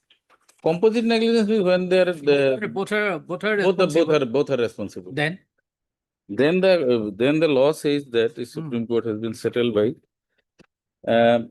In case of composite negligence, plaintiff claimant is entitled to sue both or any one of the joint tortfeasor, and to recover the entire compensation as liability of the joint tortfeasor is joint and several. No, in this claim petition, both the vehicle have been impleaded. Owner of both the vehicle have been impleaded. No. No. My case is I have impleaded the owner, driver, and insurer of truck. Not the winger. I don't want to fight with the owner, driver, and insurer of that winger. It is my case. Now, maybe if the court found that during the course of trial that vehicle is also involved in the accident and impleadment of the driver and owner and also the insurer is necessary, then in this judgment. Pardon? That question has been answered in this judgment also. In case of composite apportionment of compensation between two tortfeasor, the claimant claimantee is not permissible. The court cannot apportion the. Which paragraph you are reading? Last page, paragraph number 22. This is the final finding. Mm. Mm. What emerges from the aforesaid discussion down below? Mm. In case of composite negligence, plaintiff claimant is entitled to sue both or any one of the joint tortfeasors Mm. and to recover the entire compensation as liability Mm. of joint tortfeasor is joint and several. Mm. In case of composite negligence, apportionment of compensation Mm. between two tortfeasor, the plaintiff vice versa, the plaintiff claimant is not permissible. He can recover at his option whole damages from any one of them. Mm. In case all the joint tortfeasor has been impleaded and the evidence is sufficient, it is open to the court or tribunal. Only when both the joint tortfeasor is impleaded, then only the tribunal can determine the contribution. Mm. It would not, for reason, purpose, interest, liability. In case both of them have impleaded and the apportionment action negligence has been determined, in case joint tortfeasor. It would not be appropriate for the court of tribunal to determine the extent of composite negligence of the drivers of the two vehicle in absence of implement of other joint tortfeasor. In such a case, impleaded joint tortfeasor should be left in case he so desire to sue the other joint tortfeasor in independent proceeding after passing of the decree or award.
Unless the parties are before the court, Yes. how can court determine the involvement of both the vehicle?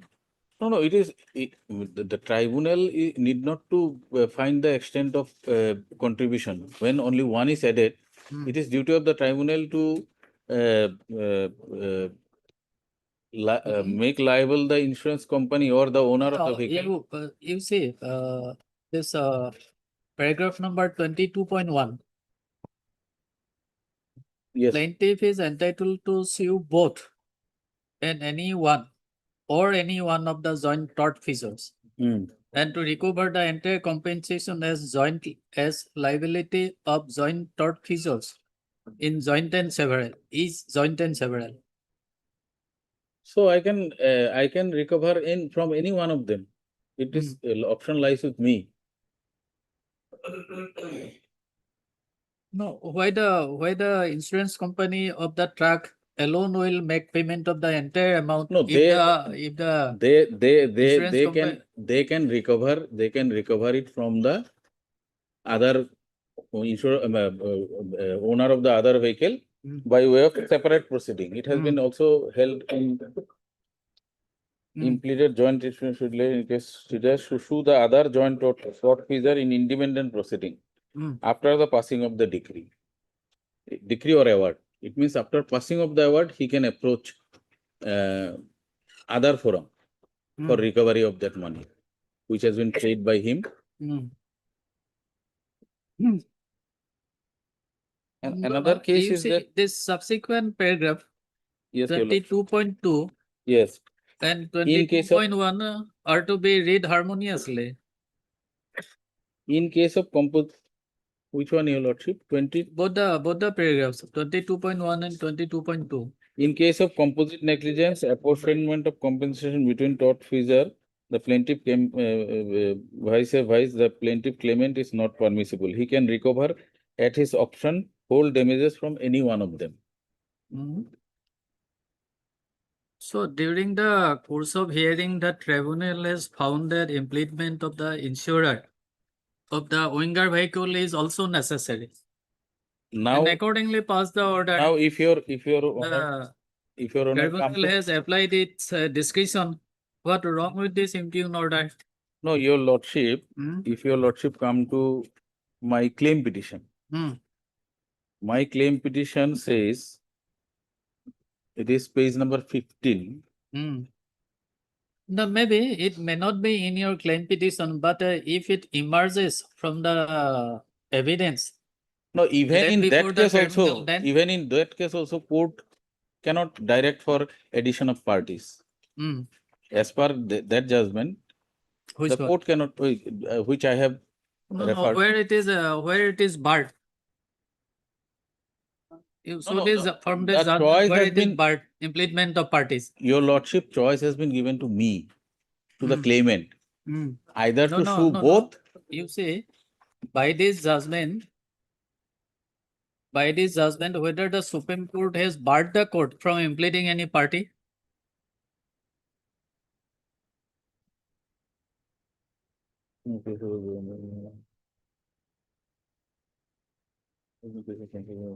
You may be in hand in gloves with the driver and owner of the winger. Your lordship? You may be in hand in gloves with the driver and owner of the winger. So you have filed the case only against the owner of the truck No, and the insurer. I have filed my case as per my pleading. If suppose. No, that's all right. That's all right. Now you tell me whether this judgment barred the court. So in far, implementing a my party. understanding, there is, if the option is given to the claimant to choose any one of the tortfeasor. No. First you answer my question. Your lordship.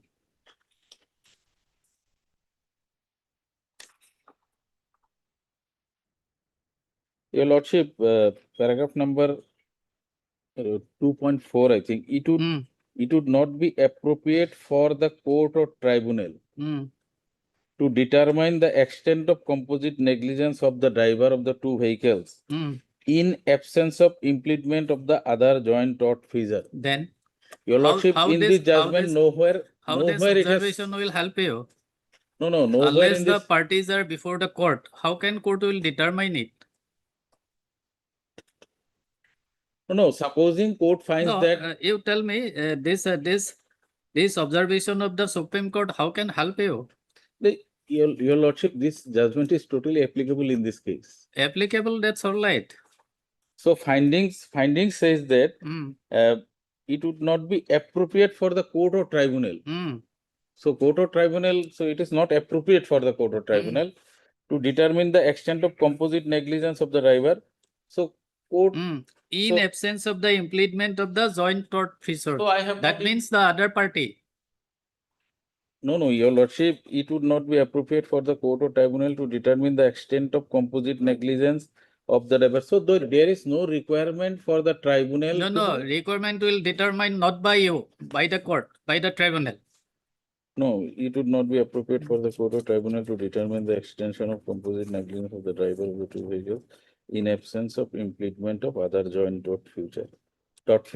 So where the court is not, tribunal is not required to determine the extent of composite negligence. Whether court will require or not, that will not be determined by you. No. The court will determine.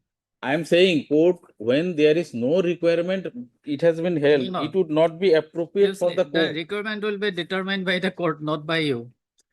Yes, what is your case?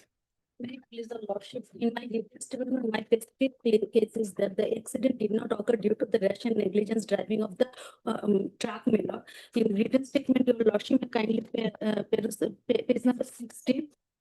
Number 3, I have stated that the case is bad for me jointed non-gender of necessary and proper party and hence liable to be dismissed. Then your lordship may come to para number 17, my lord. Applicant statement, page 18, my lord. 17 and 18, my lord. I have specifically stated charge sheet is filed against the driver of the winger, my lord. Okay. Winger. And in 5 analogous cases are there. On already in two analogous cases, owner, driver, and insurer of the winger were made party and they appeared before the landed tribunal. There is an observation in the impugned order also, my lord. Okay. You are relying upon paragraph number 17 and 18. And I have 17 and 18. 17, 18, and panel number 3, I have stated that the claim petition is bad Whether for. the search sheet is part of this record? No. No, your lordship.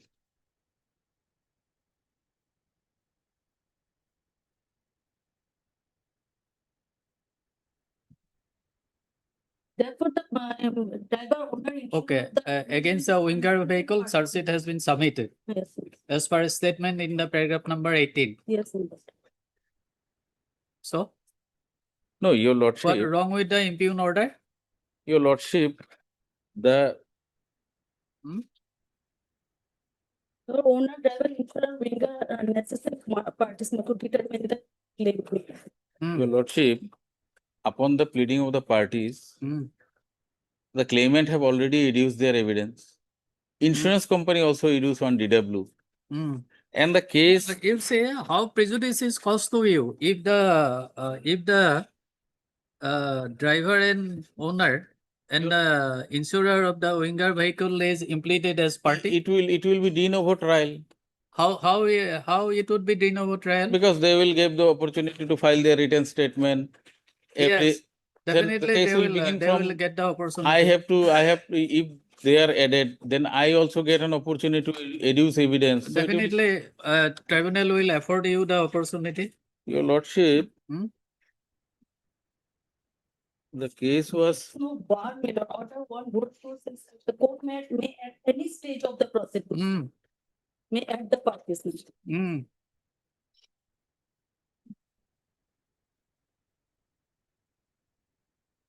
Your lordship, How this impugned order is illegal or arbitrary? Your lordship, there is perverse? there is another angle also there.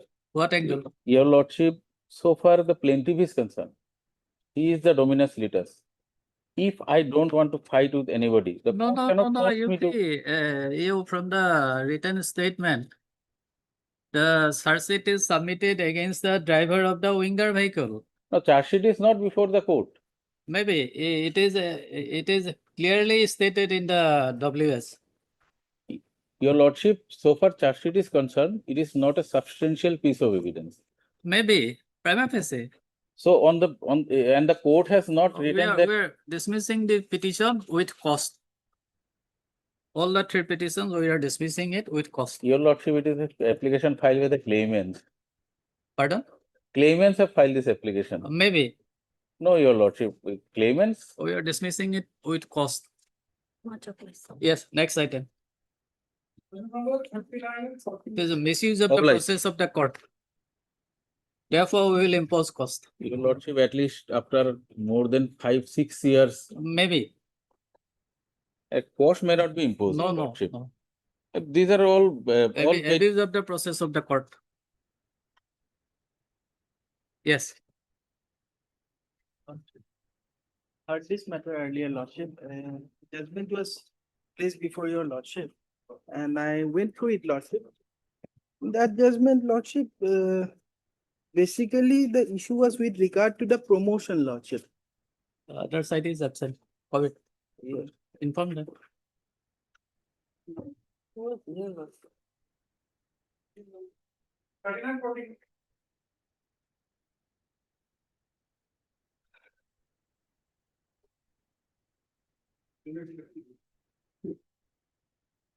Wait for some time and let the council come.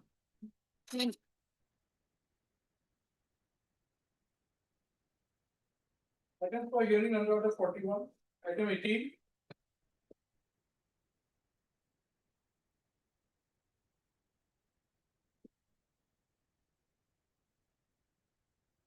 May I please, your lordship?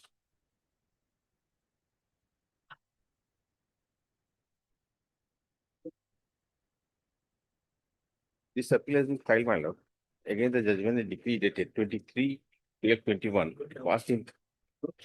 No, my lord, this. Against my lord.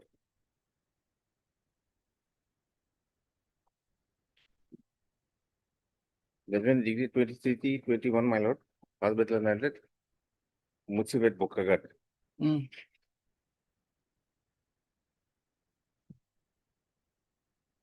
This appeal is, my lord, 4/5/23, passed by the appellate court, my lord.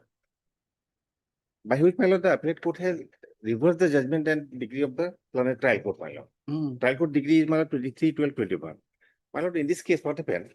The present appellants, as plaintiff, my lord, filed attachment number 2/2017, my lord, in the court of learned Municipal at Bokagat. The suit was filed, my lord, for declaration, possession, and permanent injunction, my lord. Annexure 2, my lord, annexure 1, my lord, page 26 is the copy of claim, my lord, before the trial court, my lord. Before the trial court, my lord, there were two plaintiffs and present respondent was the full defendant before the trial court, my lord. Page, my lord, 26, copy of claim.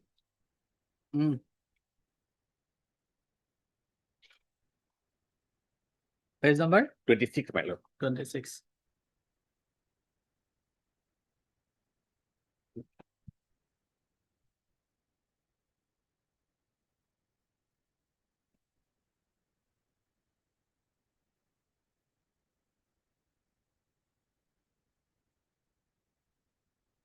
Yes.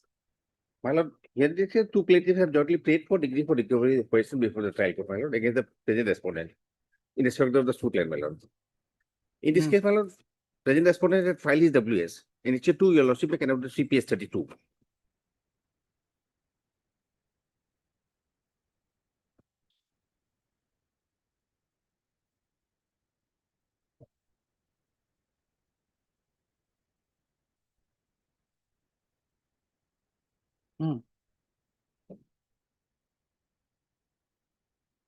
Counterclaim and WS. WS, my lord. Not counterclaim. Page 32, my lord. No counterclaim was there. Only WS was there, my lord. Later on, my lord, counterclaim was introduced, my lord. File, my lord. Okay. Later on. Okay. For the first time, my lord, in the counterclaim, the respondent had pleaded before the trial court that there was partition, family partition, and by virtue of family partition, should property fallen in the share of the respondent, my lord. This was please set out. And my lord, this document showing, my lord, alleged family partition has been produced before the trial court, wherein, my lord, father of the present appellants were not the signatory. He was not the party to this settlement. And furthermore, this particular document shows some property at Rajasthan was given to the father of the plaintiff, appellant, my lord. And other property has been given to the other parties, my lord, not to the respondent, my lord, here. And furthermore, respondent, in terms of that partition deed, respondent was bound to pay a certain amount to other shareholders of the document, signatories of the documents. This was the plea set out before the trial court, my lord. Thereafter, after completion of the trial, my lord, the learned trial court was pleased to decree the suit, my lord. Partly decreed. Partly decreed, my lord. Discarding the relief claim by the plaintiff number 1, granted relief to the plaintiff number 2. By judgment and decree dated 23/12/21. Your lordship may cannot see.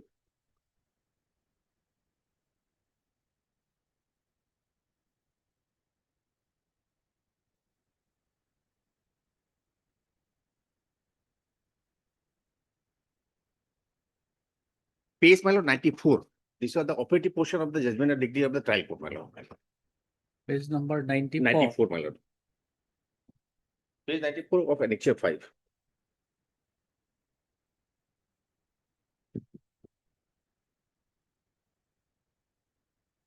Yes. Page 94, my lord. Order, my lord. The suit of the plaintiff is partly decreed in favor of plaintiff number 2, Sunita Agarwal only, and not plaintiff number 1, Nilesh Agarwal, with the following release: degree of conspiration, degree of injection, my lord. Further, since the right of the plaintiff number 1, Nilesh Agarwal was not established, as such issue Received to the circle officer, Bokagat Revenue Circle to strike off the name of plaintiff number 1, Nilesh Agarwala from the record of right with respect to the suit land, my lord. Deed of adoption of plaintiff number 1 is held ineffective, illegal, and inoperative. Counterclaim stays dismissed, my lord. This was the relief, my lord, granted by the trial court, my lord. And my lord, present appeals were not aggrieved by this judgment, my lord. They have not filed any appeal. Because 2 plaintiffs have paid for relief, but the London trial court has granted relief to 1 plaintiff. Both are brother and sister, my lord. We have present appeals have not challenged the judgment and decree. Present respondent has filed an appeal against only one appeal, my lord. Challenging degree, partial degree path in the suit and dismissal of the counterclaim, my lord. My lord, in this appeal, the London appellate court below was pleased to dismiss the suit of the plaintiff, my lord, degree the suit of the counterclaim, degree the counterclaim of the respondent, my lord. Only on consideration of the facts, my lord, in respect of this family partition. Wherein, my lord, admittedly, the father of the plaintiff was not the party. He was not the signatory. Only on this consideration, my lord, the judgment and decree was passed by the London appellate court below, reversing the judgment of the trial. Has this appeal, my lord, before the trial court. And my lord, in the memo of appeal, although my lord, appellants have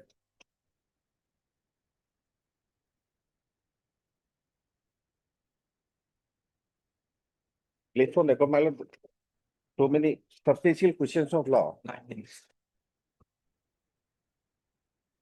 For the purpose of addition of this appeal, my lord, it says 19, my lord, of memo of appeal.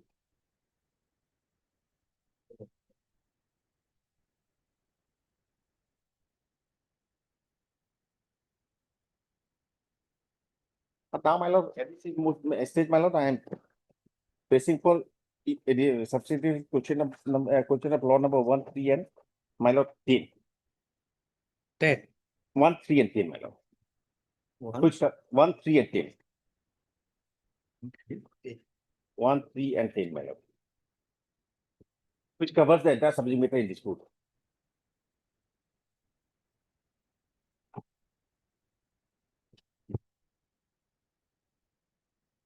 Okay. My lord, one question has been raised, my lord. The time of earlier admission hearing, my lord, by the respondent side. My lord, why 2 appellants have filed this appeal? They have not challenged the judgment and decree of the trial court, my lord. My lord, in this respect, my submission for your lordship.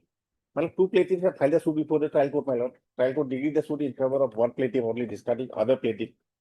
Plaintiffs were not agreed by the judgment and decree of the trial court, my lord. Now, my lord, this is respondent who has filed an appeal before the London court, appellate court below, implementing both the appeals as respondent hearing, my lord. In the light of judgment and decree of the trial court, the respondent was at liberty to discard the plaintiff number 1 from the 3 of the appeal, because plaintiffs have not filed any appeal against the judgment and decree of the trial court, my lord. This is the respondent who has filed an appeal before the appellate court, implementing both the plaintiffs. Now, my lord, by virtue of appellate judgment and decree, both the plaintiffs are agreed. And this appeal has been filed by both the appellants, my lord. Furthermore, my lord, the appellate number 1 is also, my lord, parliamentary holder of appellate number 2. As both of them have joined their hands, my lord, in this appeal.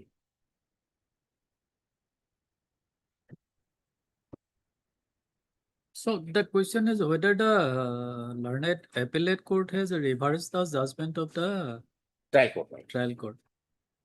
Yes. Reverse. Reverse, my lord. Okay. Earlier, my lord. So how there can be concurrent finding of facts? My lord, the trial court has discarded, my lord, the plea of family settlement, partition of the suit property to be fallen in the share of the respondent defendant, my lord. Trial court has discarded that same. No. You have suggested the first substantial question of law, whether the impugned judgment and decree dated 4th of April 2023, passed in title appeal number 1 of 2022 by the learned civil judge Gulaghat, is based on concurrent finding of fact of law from the learned trial court or not? Well, finding is this, my lord. Trial court has concurrent finding. There cannot be concurrent finding if the appellate court has reversed the judgment of the trial court. My lord, findings were concurrent in this sense, my lord. Trial court has discarded the plea of family partition, my lord. But learned appellate court has considered the plea of partition, my lord. So you have findings in respect of the particular document. There are diverse findings of both the court below, my lord. No, if the findings are diverse, how can it be concurrent? This will not be concurrent, my lord. Almost to each other, my lord. Almost to each other.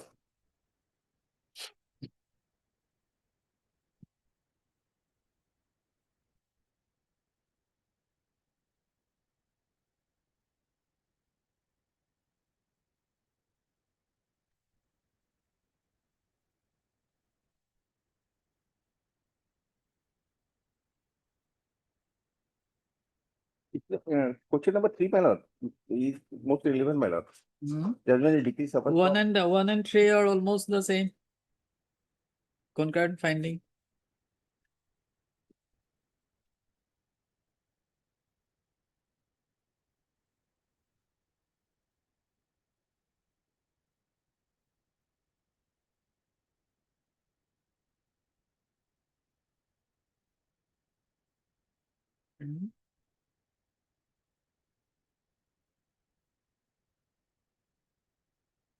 And number 10 is vague.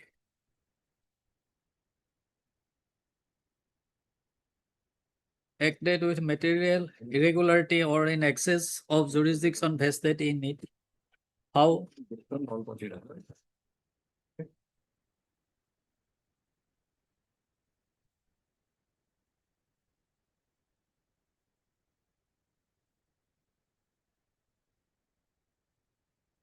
It has misread the evidence or misinterpreted the provision of law. And if so, what provision? And which part of evidence? My lord, question number 5, may like can be seen, my lord. 5. Question number 5, my lord. This is the crux of dispute, my lord. Because, my lord, at the time of trial, my lord, respondent has failed to establish that this was the family partition binding on the appellants, my lord, being not signed by the father, my lord. And my lord, there is nothing on record before the trial court that by virtue of this family partition deed, either my lord respondent has discharged his obligation, and my lord predecessor of the parties have got the property by virtue of this partition deed, my lord. Nothing on record before the trial court. Okay, Mr. Barua. It is my submission will be very limited for purpose of business. I am a respondent. I cannot say more deep. Only I can say, if it page 19 on what the ground taken as a substantial question of law, if law will permit, I can show that not a single ground is a substantial question of law.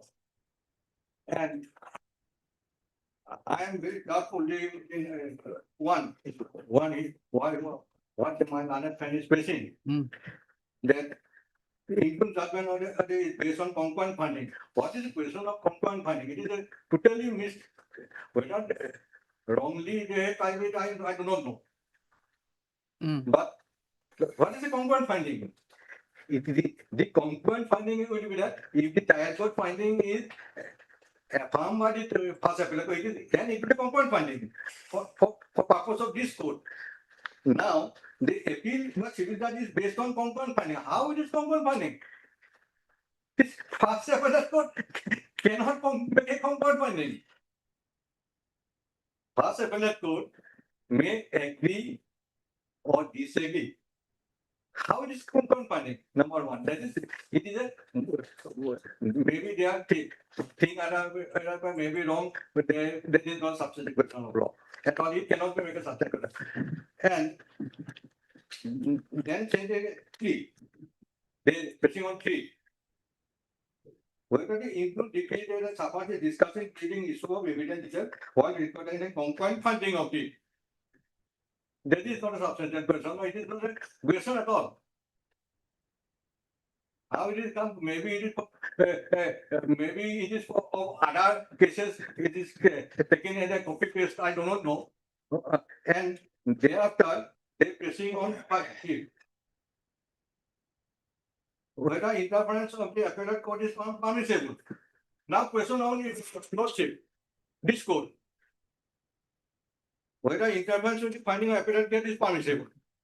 Now, they have said, any peer, whether the interference of the finding of appellate court is permissible, then they question whether the findings of the first appellate court is permissible.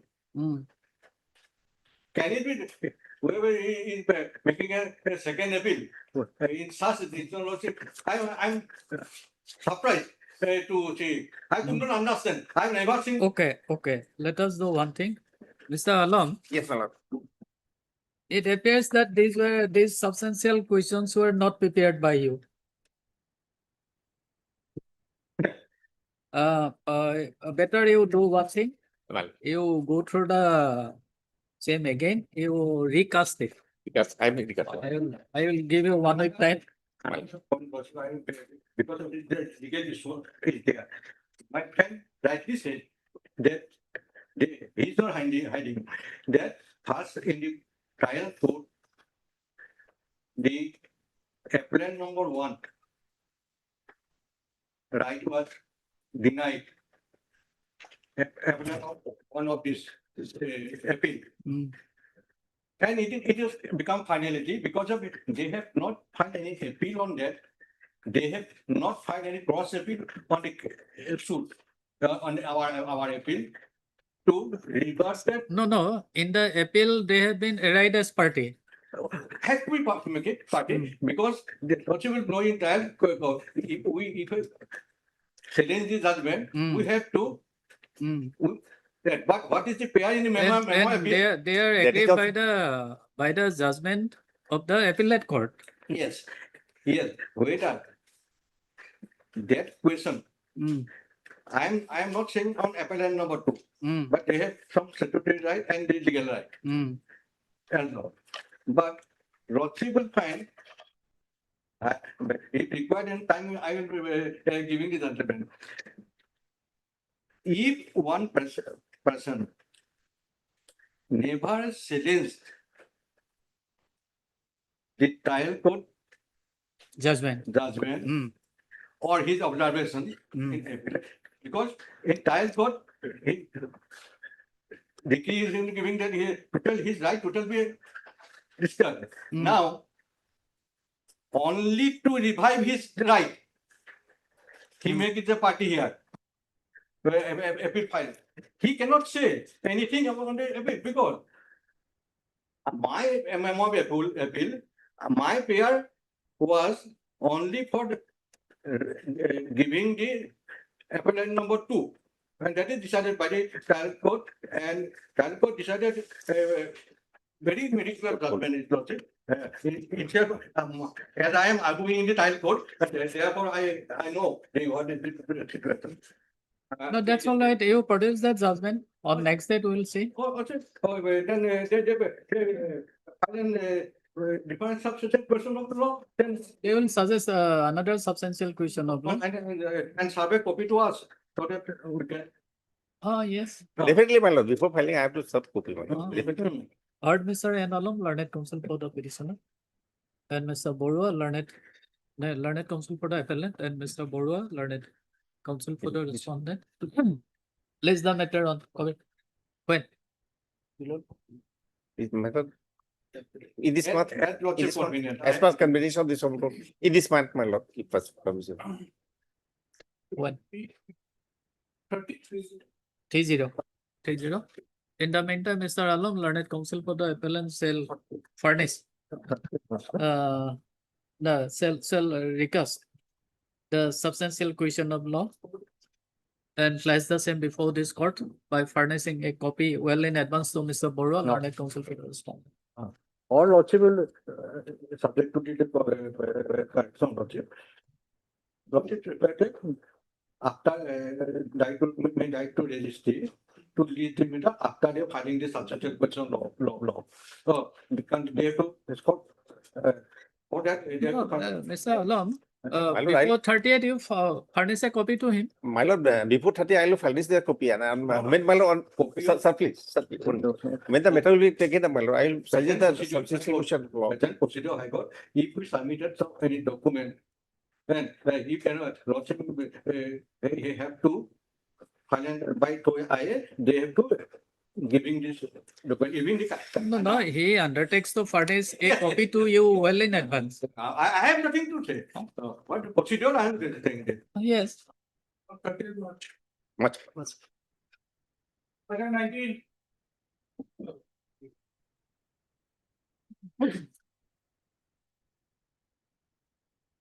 Next, Your Lordship. My senior Mr. M. Sharma is on leave, Lordship, due to some medical treatment. M. M. Sharma.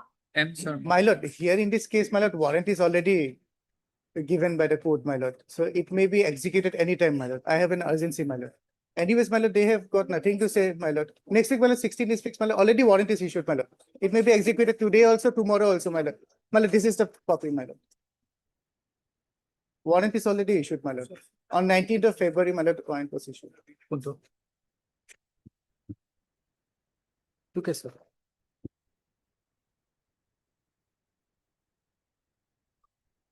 Well, anyways, under section 100 of subclause 4, my lord. Once appeal, till the appeal is not admitted, they have got nothing to say, my lord.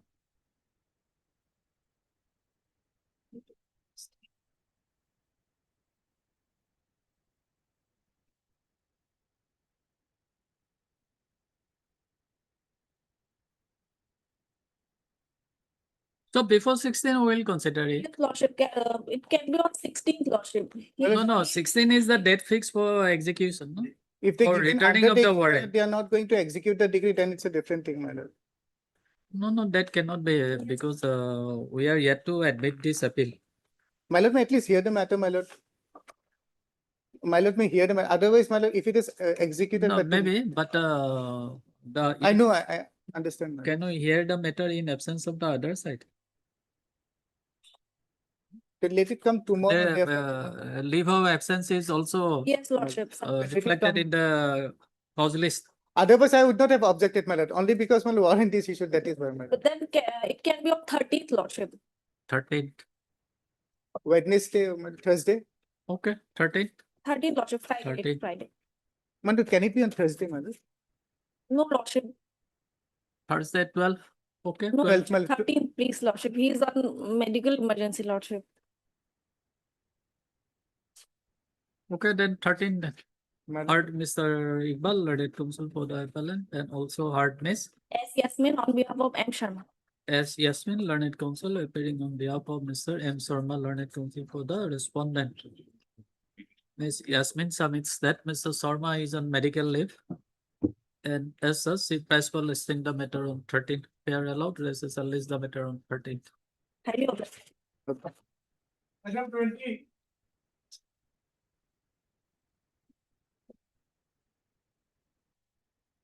He is only praying for the recommendation of the lordship.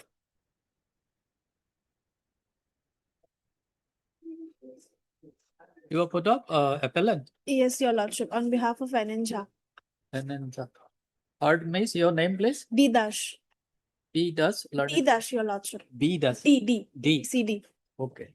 T does learned counsel appearing on behalf of Mr. Ananja, learned counsel for the appellant, and also heard Mr. Bakhtiar, learned counsel appearing on behalf of Mr. N. Alam, learned counsel for the respondent. The learned counsel appearing on behalf of Mr. N. Nja, learned conducting counsel for the appellant, as for listing the matter when? After 25th of After April. 25th. 25th of April. After 25th of April. Okay, all right. 27, okay. Pair allowed, recessal list the matter accordingly. Which? Oh, hearing 37. Nine.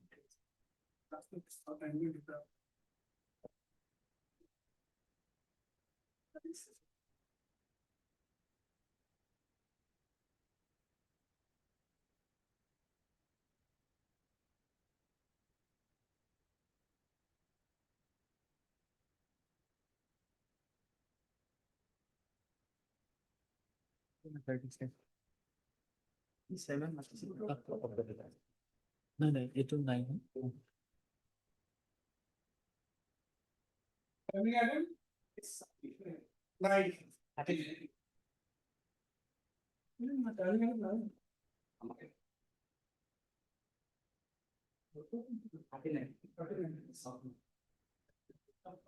And 40.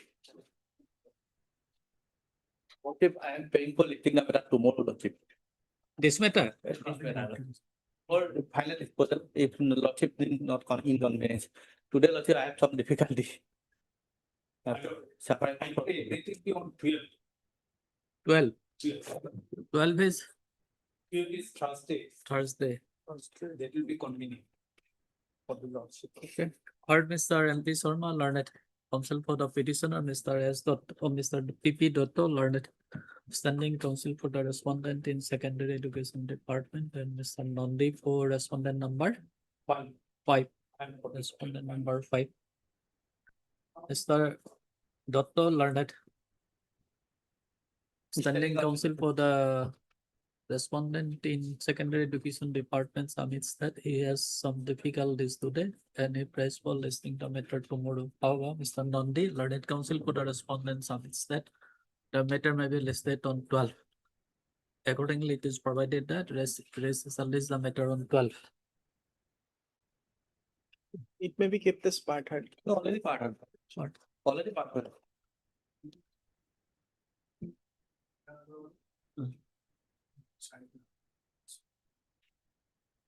Okay.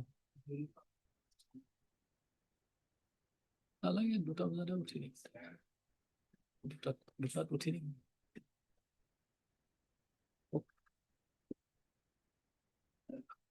Right. 9. Yes, my lord. Yes. For stay of suit, yes. I Yes. have gone through the judgment. That's what I was trying to make your lordships understand. Okay. Yes. If what this judgment says, my lord, the underlying object of section 10 is that if fundamental test to attract section 10 is whether on final decision being reached in the previous suit, the such decision would operate as the judicata in the subsequent. If my suit is allowed, my suit is decreed, their cause of action will go. They cannot continue or file a fresh suit. That is my case. So for going to that, I'm trying to bring the facts, little bit facts. There was this property, my lord, 1400 square feet, that belongs to respondent number 3, my lord. Me, respondent number 2, and his brother, all of we were tenant of respondent number 3. Accordingly, in due course, the respondent number 3 has agreed that that property shall sell to us, me, respondent number 2, and his brother. We have agreed, entered into agreement, and accordingly acted on that. But what this respondent number 2 has done, he has fraudulently and in a secret manner executed the entire sale deed in respect of the entire sale deed in the name of his wife. That is respondent number 1. So we have challenged that sale deed before the civil judge senior division number 3. Now this suit is filed for our eviction, saying that we are the owner as we have purchased this suit land on the basis of this sale deed. But before that, we have challenged that sale deed in the civil judge number 3. Until and unless that right of ownership is established by them, they cannot proceed with the eviction suit, my lord. That is my case, Your Honor. The subject matter may be different in both the cases, my lord. But yes. If the subject matter in both the suit is different, yes, madam. Whether section 10 will attract. Yes, that I am submitting, because if this suit is allowed to be continued, my lord, there is nothing except abuse of process. Because if my suit is allowed, their right to sue will go. So there is no any other option. There is no any other provision in the court to stay that suit. That's why I filed application under section 10. So there is law is well settled, my lord. If a suit, an application is not completely squarely covered by section 10, then also the suit can be stayed by invoking power under section 151 of the CPC, my lord. That is my case. There is clear law in this regard also, my lord. There is a judgment from our High Court also in this regard, my lord.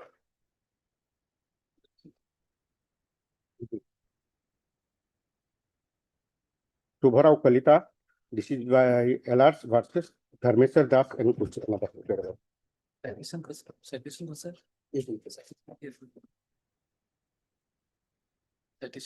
My lord, this issue was came before this before the honorable single justice of this honorable court, whether is the requirement of section 10 is not fulfilled in that event. Mr. Counsel, you say Yes, my lord. when the law is settled by Supreme Court, yes, where is the question of going to the decision of High Courts? Yes, this judgment is derived from the various judgments of the honorable Supreme Court, my lord. Those are reflected in this judgment, my lord. Yes, this is a judgment where the single judge has referred this matter, whether a suit which cannot be stayed by section 10, whether the inherent power under section 151 can be exercised. The division bench of this honorable court says that if the subject matter of the suit yes, my lord, is not same in both the suits, yes, my lord, if the requirement of section 10 of the CPC is not fulfilled, then how the court exercise the discretion under section 151? Yes, that's what the judgment says, my lord. The division of this honorable court, my lord, says that whether recourse to section 151 CPC is permissible for staying a suit for injuncting a plaintiff of later suit from proceeding with his case under those circumstances where the requirements of section 10 CPC are not satisfied. This is the core question. Here next, the question has arisen under the following facts and circumstances. The facts and circumstances are given here, my lord. And finally, the law laid down by this honorable court is that the question was reaffirmed by the division bench. Under the circumstances where the requirement of section 10 CPC are not satisfied, whether recourse to section 151 CRPC is permissible for staying a suit or B, injuncting a plaintiff of a later suit from proceeding with the case. Yes, that is the law. The bench has observed and reframed question as below. Under those circumstances where the requirements of section 10 CPC are not satisfied, recourse to section 151 CPC is permissible for staying a suit or for injuncting a plaintiff from proceeding with the case, provided the court is satisfied that such a recourse is necessary for the ends of justice or to prevent abuse of process of the court. And you see, that power is discretionary. Power is discretionary. And the trial court has exercised the power in a particular manner. Yes, my lord. This court cannot substitute the same in sitting in civil revision. But revisionary power is only to see. It is the power is to supervise. Yes, my lord. Whether the trial court has exercised its discretion within the four corners of the law. Yes, my lord.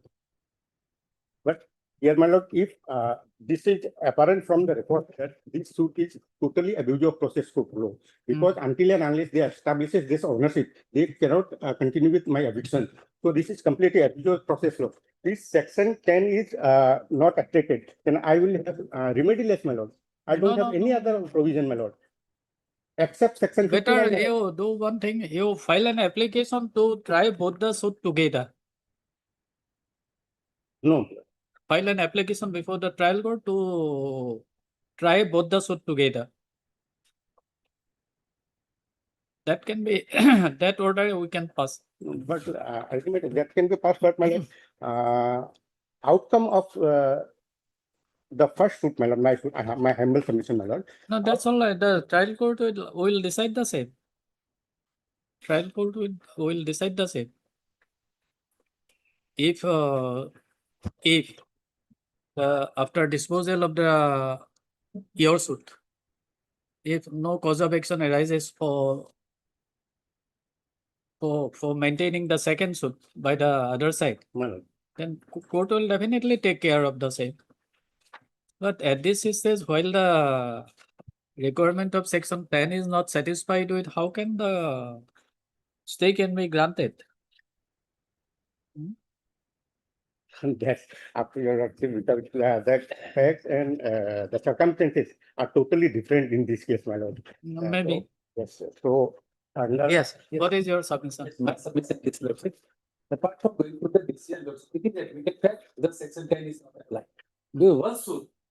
Let's say have to my judgment, which I please report to Mr. Chandra. Which one judgment you have preferred? In the morning hours, first half, there is a judgment. First half, you take out that part. And that leaves. Now, here, paragraph 6, I'm reading that part. Paragraph 6 on final reading 7 also. 6. But the theoretical submitted the suit for specific performance of contract is a regular suit, and on the other hand, suit under Rent Control Act cannot be termed to be falling within the definition of regular suit. It is under the Rent Control Act that trial of contract conducted by the court is summary in nature. He submitted considering the difference of the genesis of the suit. The ambit of the scope of section 10 does not come into play in the suit under Rent Control Act, which is in a regular suit. In addition to the same submission, Mr. Datta further submit that the issues involved both the suits are totally different in nature. The first performance of contract is for enforcement of alleged agreement for sale purportedly entered in the present respondent as the seller is with the petitioner. On the other hand, the subsequent suit filed by the respondent is on the strength of the relation of landlord and tenant relationship between the parties to the suit and for ejectment of the tenant for violation of the terms of the tenancy agreement. In such a situation, there cannot be any tenant for violation of the terms of tenancy. In such a situation, there will not be any issues involved between the parties to be decided as a court below, which to on that thread evolved with the suit of specific of contract. Mr. Datta, so in this case, in the same decision of the respondent that by the suit for declaration part, which is specific declaration that property which they denied is jointly property, and such they have so in subsequent they have to so in the middle portion, the honorable apex while setting aside the order stay held that the suit in such a rent control not required to go into the serious questions of title, otherwise the purpose of the act would be stand frustrated. So Datta further relies on so and so case as the individual body wearing to have a success in order to operate the matter suit to proceedings should be directly successive. Where the cause of action so and so is now 7. Consider the service of other land policy, it is not disputed. Yes, one specific performance of contract for agreement for sale property executed by the present respondent, who in fact landlord and has prepared subsequent suit. The subsequent eviction suit is under rent control and court below is confined with respect of tenancy agreement. If there is any violation of the terms of stipulated there in tenancy agreement, if the court below finds that there are such violation on the part of the tenant, then court below is to decide the suit in favor of the landlord, and if no, dismiss the same. The question of title unknown to the said proceeding under the Rent Control Act. Similar, the super specific contract confines the agreement for the sale or court would see whether there is a default on the part of the seller. And if the court finds that there is any negligence on the part of the seller, then the suit should decree. The court will decide the suit of specific contract has ample power to protect the purchaser, including putting the purchasing process of the suit. The issue in the suit for specific purpose contract already mentioned confines whether agreement exists, whether there is any default on the part of vendor. If issues arises between the parties in both the suits are considered, it is that involves no common issue to be decided by the court below. Certain CPC exploited no court shall proceed with trial of any suit in which matter is issue is also directly subsidiary suit previously instituted in the same parties or between the parties under whom they or any of them claim litigate under said title, where the suit is pending in the same any other court having jurisdiction to grant relief so. From the discussion so far in the concern, it seems that no issue involved between the parties to the suit, either of the could be state to be common. In such a requirements section are not found to be fulfilled in the present. Hence, now let's say, come to I'm not denying that my suit is, Let me, you will get a your chance, let me come to that point. I'll say. Let's come to the page number.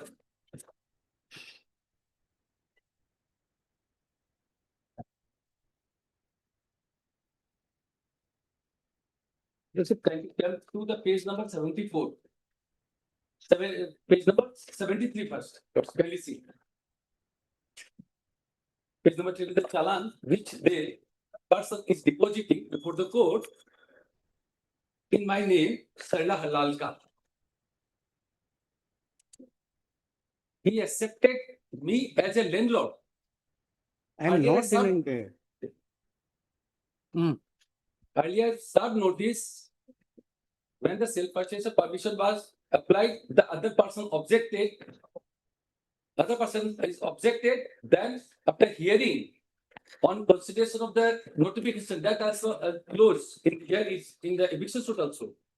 Then it was permitted and allowed according the sale deed was executed. They appeared before the DC also. After hearing on the basis of the notification, the sale purchase was allowed, so that they have later on they come and filed a title suit before the court. Okay. Here they accepted me because I have no dispute to that part also. Here in eviction suit, they are a defaulter assert the pleader notice that is up to the phase. First, they are depositing the rent 73 in my name, accepting me as a landlord. And in their reply, they have accepted me as a landlord and they are the defaulter. And as such, the suit, eviction suit was filed.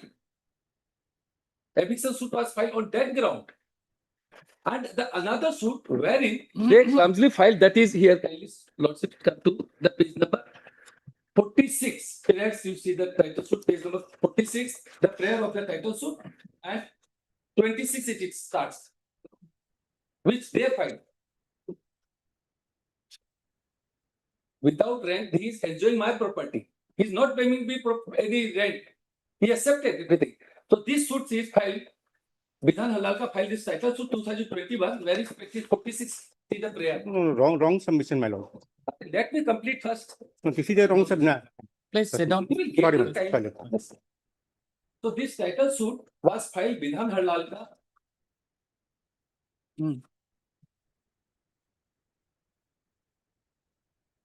Wherein he made a prayer in page number 46. And this suit was suit for declaration, specific performance of contract, cancellation of salary, and permanent and mandatory injunction. Page number 46 is the prayer. Decree for declaring the salary being so and so. Decree declares specific performance of agreement. Declare plaintiff entitled to purchase the suit land. Decree declaring the act of dependent. Decree declaring the agreement that is so and so still. A decree declaring the agreement for sale victim was also dated in the register the service of Gauhati executed and 3 illegal and non-void. Decree and permanent injunction still defendant being so and so. So this is the suit they filed. And that is pending before the civil judge number 3. Then later on, what I have filed a suit that is lordship in page number 138. Eviction suit on the ground of the defaulter. That is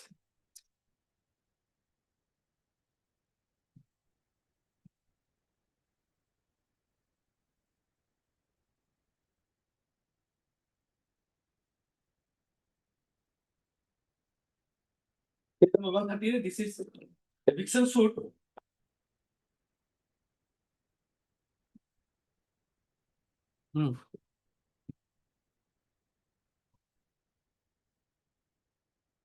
Where is page number 149?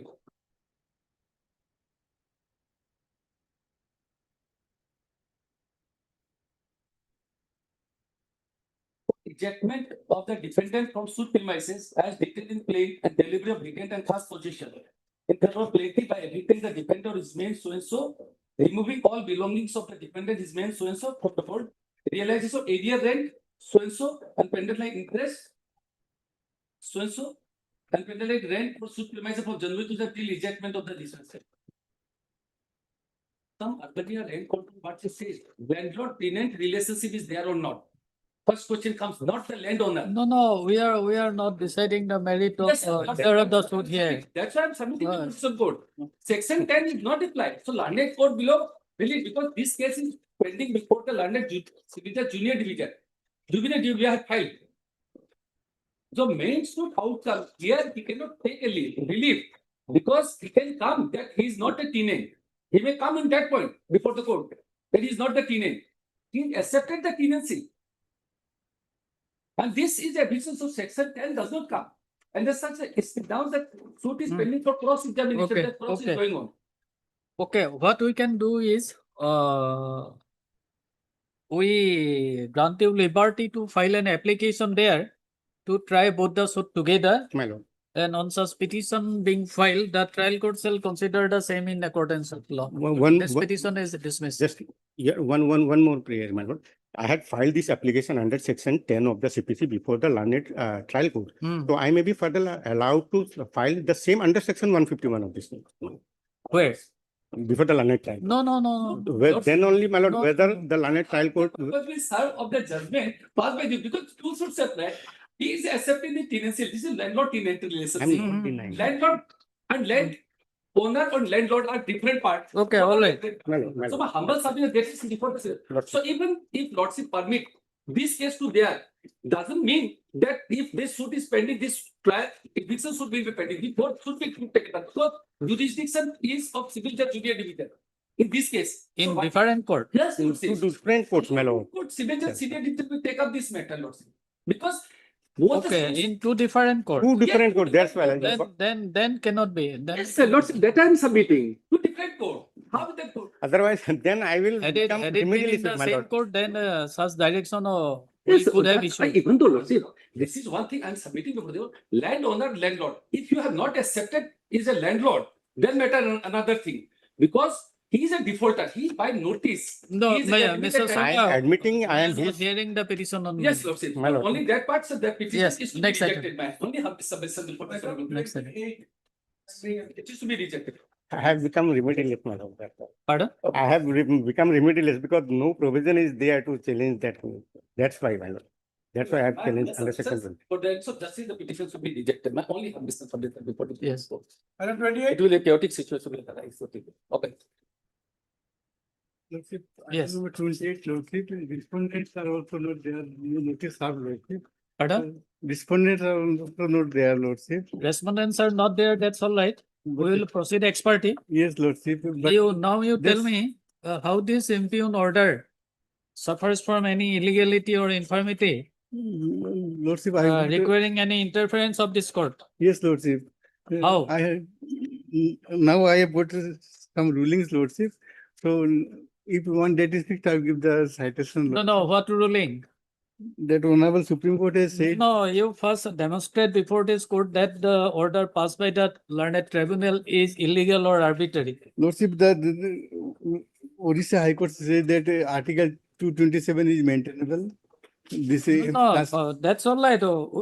There is no doubt about it. Maintainability of the petition. But you show that the order is illegal and arbitrary. Lordship, 115 is not cannot be passed by the tribunal, lordship. Pardon? Article 115, lordship, CPC.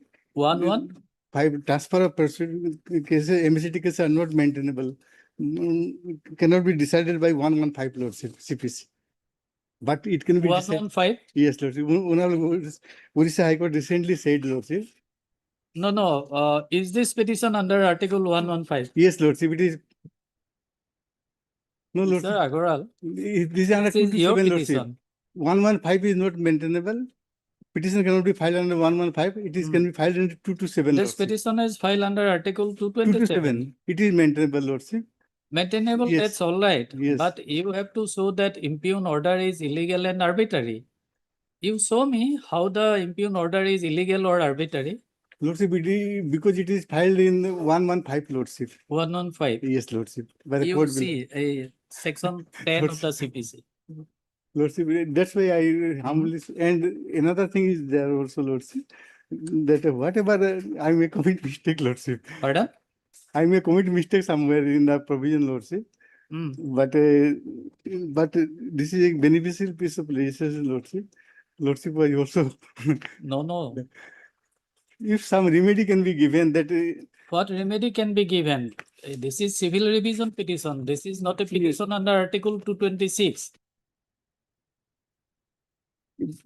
Yes, We Lordship. cannot mold any relief here. Yes, we will only see legality, property, and correctness of the impugned order. You saw how the impugned order is illegal or arbitrary.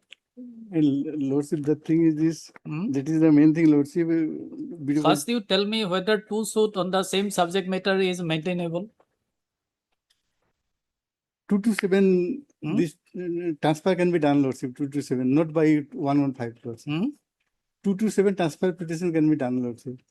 By the 227 transfer petition can be done. MSCD cases can be transferred from one inter-district transfer. Under Article 227. Yes, Lordship. But not under 115, Lordship. No, that's all right. You have filed this application under Article 227. Yes, Lordship. Therefore, you have to demonstrate that the impugned order is illegal, arbitrary, or perverse. Yes, Lordship. You show me the. Show me how the impugned order is illegal or arbitrary. Lordship, the two cases has not been decided. Multiple. He has not decided. Multiple claims has been filed, Lordship. Multiple claim has been filed, Right. yes. But whenever Supreme Court in Gohar Mamur cases said, Lordship, that which one is later, that should be transferred. Yes. Which one is later? Duplicate case is later, Lordship. How? Than me. How? After 1 month, the case record may be there, Lordship. That can again be, Lordship. No, application was filed here. Yes. Duplicate case is more than 1 month later than me, Lordship.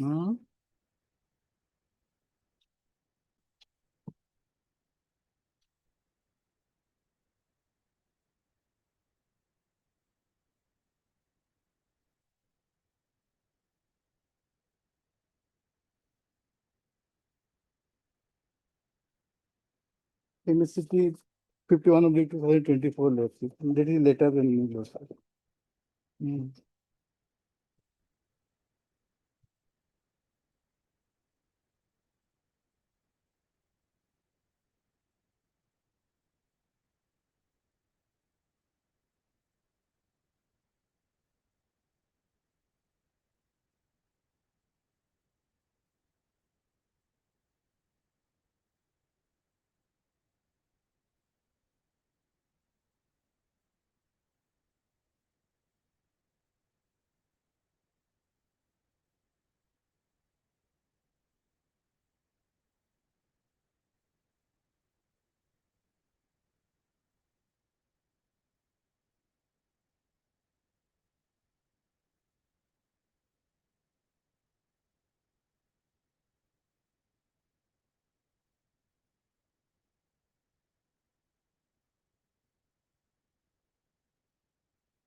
My case was filed on 3/7/2024, Lordship. Duplicate case was filed on 9/8/24, Lordship.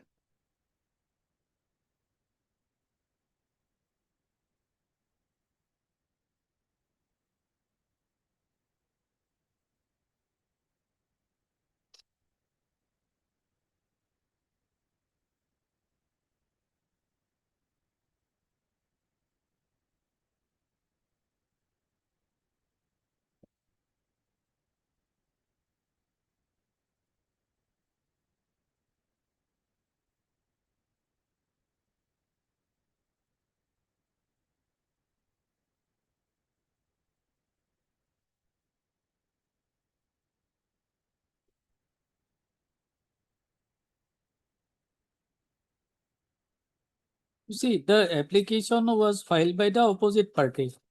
That is the insurance company.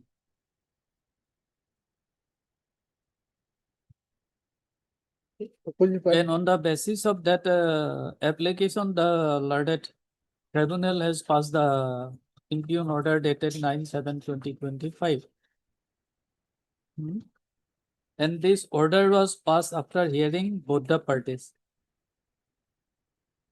You see, opposite party number one has been the insurance lordship. Opposite party one is insurance lordship.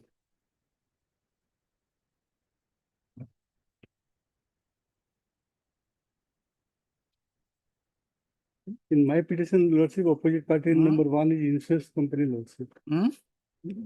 Opposite party number one is insurance lordship. Yes. Yes. Insurance company has filed the application that Yes. In respect of the same accident to claim petition has been filed. Lordship. I do admit lordship. That is two claim petitioner filed lordship. But my case is earlier than the other case lordship.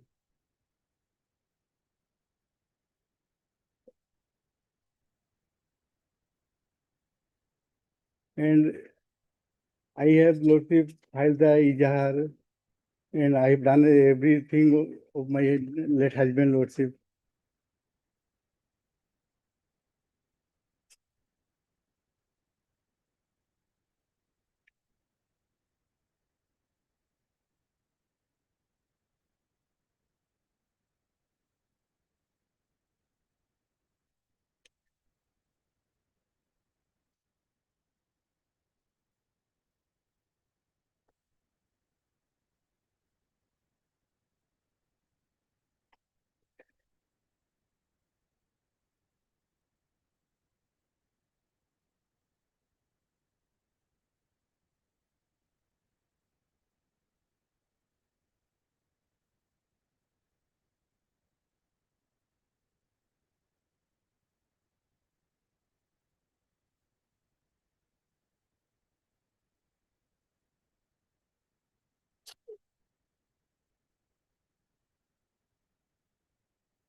Okay, we will see and pass the order.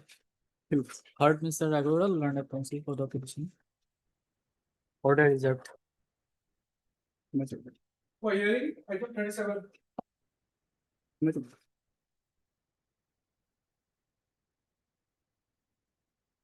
I'm sorry, Your Lordship. Earlier, I could not. So this is a transfer petition.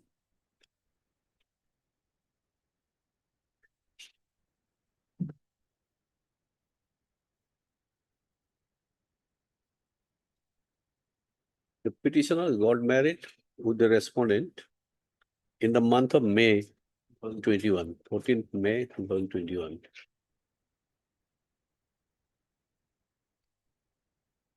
Transfer from which court to which court? Baksa to Udalguri. District to Judge Udalguri. Baksa to District Judge Udalguri. The petitioner is residing at which place? At Udalguri district at Rota.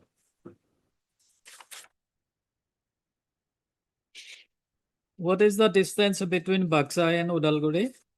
206.7 kilometer. Baksa and Udalguri? Yes. Is it? Yes. 200 kilometers.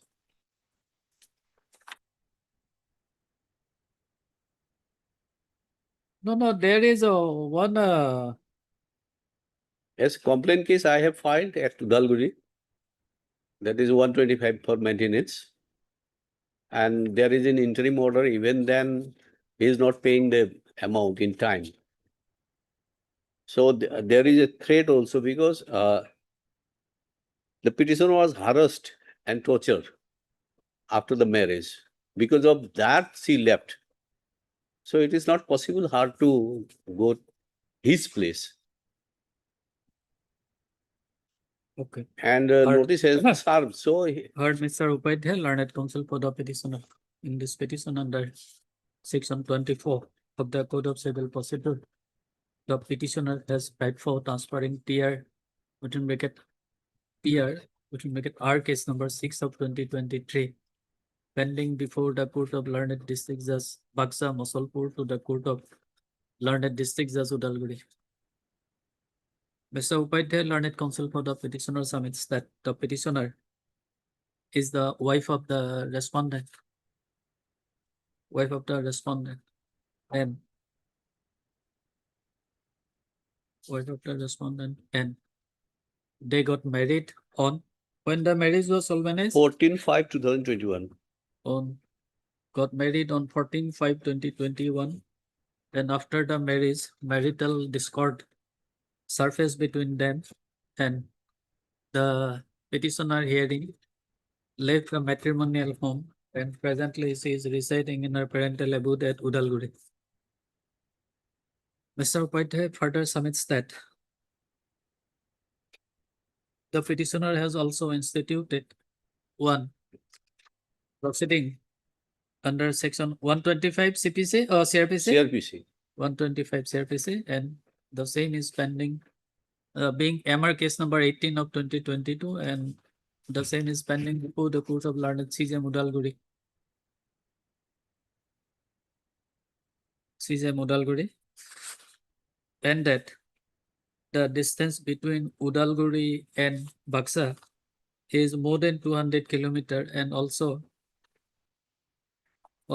the petitioner has apprehension of her life in Udalguri, as she was subjected to torture by the respondent hearing after the marriage.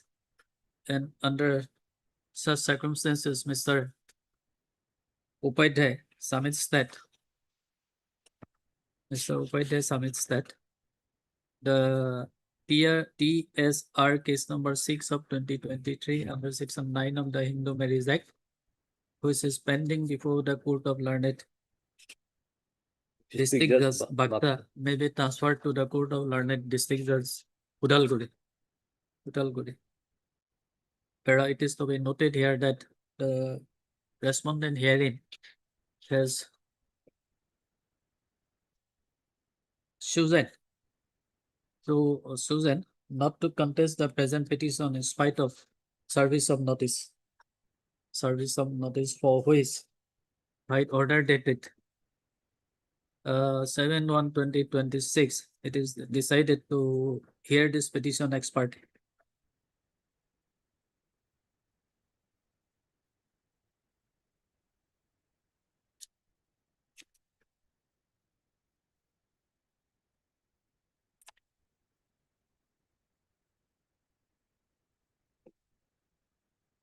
Since the respondent has not contested the present proceeding, the statement and impairment made in this application under section 24 of the Code of Civil Procedure and the submission made by Mr. Upadhyay, Learned Counsel for the petitioner, remain uncontroverted, and it appears that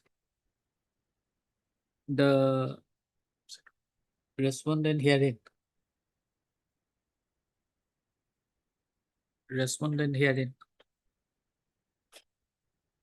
কি কলো লাইনটা?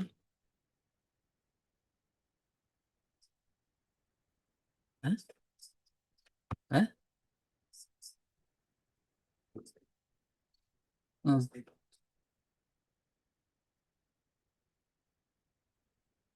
remain uncontroverted, and the same indicates that TSR case number 06 of 2023 under section 9 of the Hindu Marriage Act is instituted by the respondent hearing before the Court of Learned District Judge at Baksa, Mosolpur. On the other hand, the petitioner is residing at Udalguri in her parental abode, and she has apprehension for her life to contest the aforementioned proceeding in the Court of Learned District Judge Mosolpur Baksa, and the distance is also, according to Mr. Upadhyay, is more than 200 kilometer. And further, another proceeding between the same parties being MR case number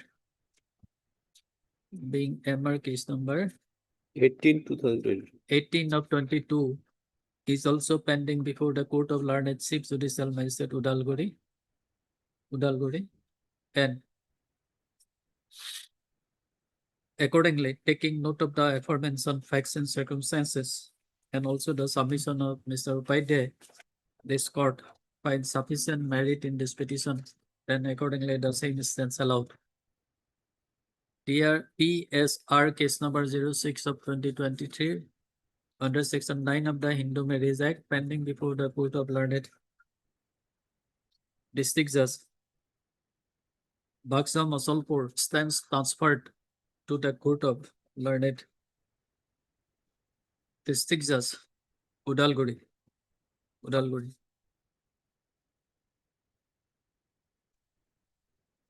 The petitioner herein shall obtain a certified copy of this order and submit the same before the Court of Learned District Judge Baksa Masalpur, and on receipt of the certified copy, the Learned District Judge Baksa shall take necessary step for transmitting the record to the Court of Learned District Judge Udalguri.